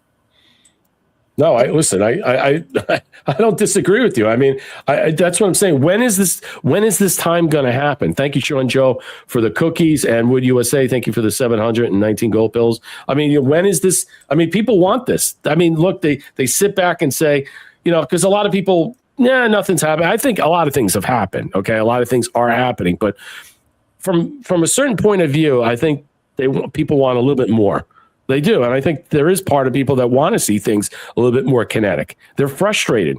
They want to, I was showing a video where you had this woman who's Haitian. It's like the purge. It's like the purge. That's the video I got burned. And they blocked it, and they struck me with that. And they said, you can't say that. I didn't say that. They said that. And I was just basically referencing what the woman was saying. It's like the purge. No, and I'm saying, no, it's not like the purge, because you would be hung from a tree. Okay. You would be unalive. Okay. You would have a bull in your head. There's no way this is a purge because ICE is coming to remove you. Please spare me that nonsense. And so many people just try to are so facetious, and they try to exaggerate this up in some way. It's not the purge. You're here illegally. You're on temporary status, and your temporary status is you got to go home now. Do you remember? I mean, a long time ago. It's probably when Obama first got in office. Do you remember when they started? Because when you were showing that video on Morocco. Do you remember when that first started happening in Greece? Yes. Oh, I remember that. Remember that whole stuff that happened in Greece? Yes, I remember that. They shut down the banks. Remember all that stuff with the pensions and the banking? Oh, something with Russia too. I forget what that was about, but go ahead. But in Greece, I remember this woman saying, please help us. Please help us. They're breaking into our houses. And, it's total chaos in Greece, and you hear nothing. Silence. Right. But it seems like that's where it first started happening. The boats first started coming in was in Greece, and it started coming right up over Europe, and it's just continued. So I think, I don't know, we're in a situation. Hopefully we can turn this around, but I don't know if Europe can turn it around. Hopefully we can turn it around. I don't know about Europe. You think Europe's done? I don't want to, Brett, I don't want to say Europe. Not all of Europe, but I think Spain's done. Spain's done. The UK is going to have a civil war. I mean, I can't imagine them not having a civil war the way things are. I mean, what's the alternative to them? I mean, what's the other thing that they can do to change their ways? I mean, to get rid of all these people. I mean, they're going to have what? They have a strong leader, strong will to remove these people. Look what's going on in Ireland, where the people just had enough. Yep. I don't. Yeah, go ahead. They got to get armed, though. Well, I always joke all the time, and I got another video that was banned, and now YouTube's back, and they're watching. And I said, where am I? Where can I go to drop off all the weapons in Ireland? Okay, for my ancestors. Where do I go to drop? Where can I be the Lord of War and just leave a load of weapons? And I digress. I was just joking, and man, they just went, "You can't say that. You're promoting violence." And I'm like, seriously, if you were dropping guns, okay, in pallets, okay, instead of food and stuff in Ireland, it would be game over. It would be game over. They would have that country taken back in a second. Yeah, that's the same thing I think about Great Britain. I do. You know, it's just a matter of time because the military is not going to do anything. You know, it's really about having a strong leadership and forcing. I mean, look, and you have what I say, 50 million people in Europe per se, and about 40 million of them are on welfare. That is disgusting. That's sickening. It's like this has nothing to do with religion or this and that. You're just lazy. You're leeches. You're parasites. All right, you're subhuman. That's the way I look at these people. And we're supposed to finance everything. Look at the United States. The United States, I showed that graph. 52% of what we deal with in this country, with all the illegal criminal and scum. Okay, we subsidize. They're all on welfare. So I like the idea what Scott Bessent's doing. It's time to get rid of these people by debanking them, deplatforming them, making it show that it's so impossible to get work. Okay. To get work in any form. It's not just companies hiring them in some way, but, you know, it's like, well, look at Mike Lindell, you know, the pillow biter. He turns around and says, you know, I want amnesty for these people that are not criminals. Anybody in this country legally, okay, is a criminal by definition. And the idea that we sit here and we play patty cake with the idea, those are the people I'm worried about the most. Not the people robbing, stealing, killing, or raping. Those people can automatically be dispatched with rather quickly and picked up. I'm talking about the people that hide, okay? The people that have been hidden here for a very long time, know how to work and massage the system and get away with it. Not just get away with welfare, get subsidies and stuff like that. They also find other ways. And then they hatch out more of their illegal alien scum, and then they get the birthright citizenship. See, that's the problem. That's where we have this problem, this disconnect. That's what I'm worried about. That's the concerning thing, because that only grows. The more cockroaches we have in this country, the harder it is to stamp them out once and for all. All right. They don't go so easily and die so easily. Okay. Removing them, getting a new form of pest control in here. You have to cut this off at the end where they feed off of the tubes. Okay. Just like you said was. I mean, look how it is now when you said is cut off completely. All right. Rap music has gone away. All these other people have to resort to doing sex work because they were getting handouts. I mean, honestly, this country right now, all right, as much as a lot of things are happening and moving in some way, we need to take it up a notch. I hope something goes a lot hotter, a lot more kinetic. I want to see it. It needs to be done. You know what? Whether it's a purge or a cleanse or whatever you want to call it, a juice cleanse, whatever you want to call it in some way. I said juice. So I don't want to get nailed on YouTube. God, man, they like to twist my fucking words. But we need a cleanse. We do. We need something in some way. I know that's kind of like trite to say, that seems a little destructive, a little. I just don't. I know. I think watching and witnessing what I've seen in the last several years of how many white Christians were murdered, especially women and children. Enough's enough. Enough's enough.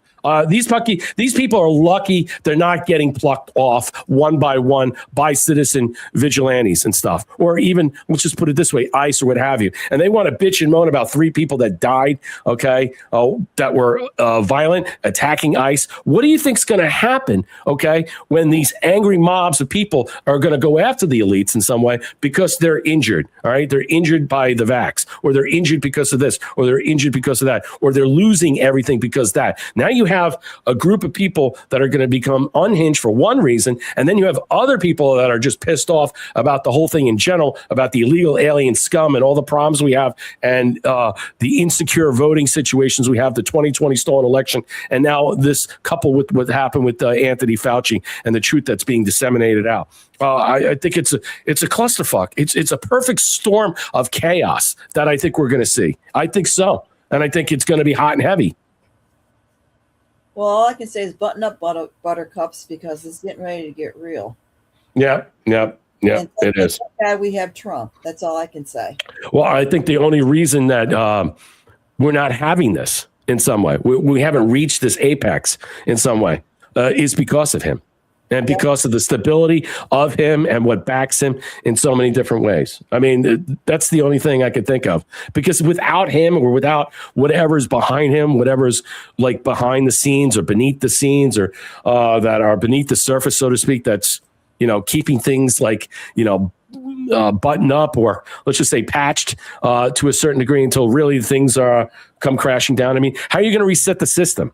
How are you going to get off the old system, get onto the new system? All right. And slowly do without, pulling the lever in some way, shutting the lights off for a little bit. I don't know. I mean, how many people have gone out without power for 30 days? Okay. And survived. You know what I'm saying? I just don't think that a lot of people are ready for what's going to happen. I think, and it's going to be part of, I think, a trial and error for a lot of people of where they are emotionally and mentally and physically. Are they able to stand up? That's why I'm like, yeah, take the phones, do what you got to do, shut the whole thing down and focus and let people listen to it's like they used to do the fireside chats. And I think that's what it's going to be like. I think people will be glued to hearing an emergency alert system that is going to give them something, not just of comfort, but, solace. It's going to stabilize the let's just say not normality, but the new normal that is going to happen. I see a lot of things. Like, it's not that I envision it. I just feel like that we're just ready. We're due, and I'm not a civil war, but more of revolution. And I think we're ready for it. We're due for that. Your thoughts? It's coming whether we want it to come or not, because things have got to change. Mm-hmm. And it's either them or us.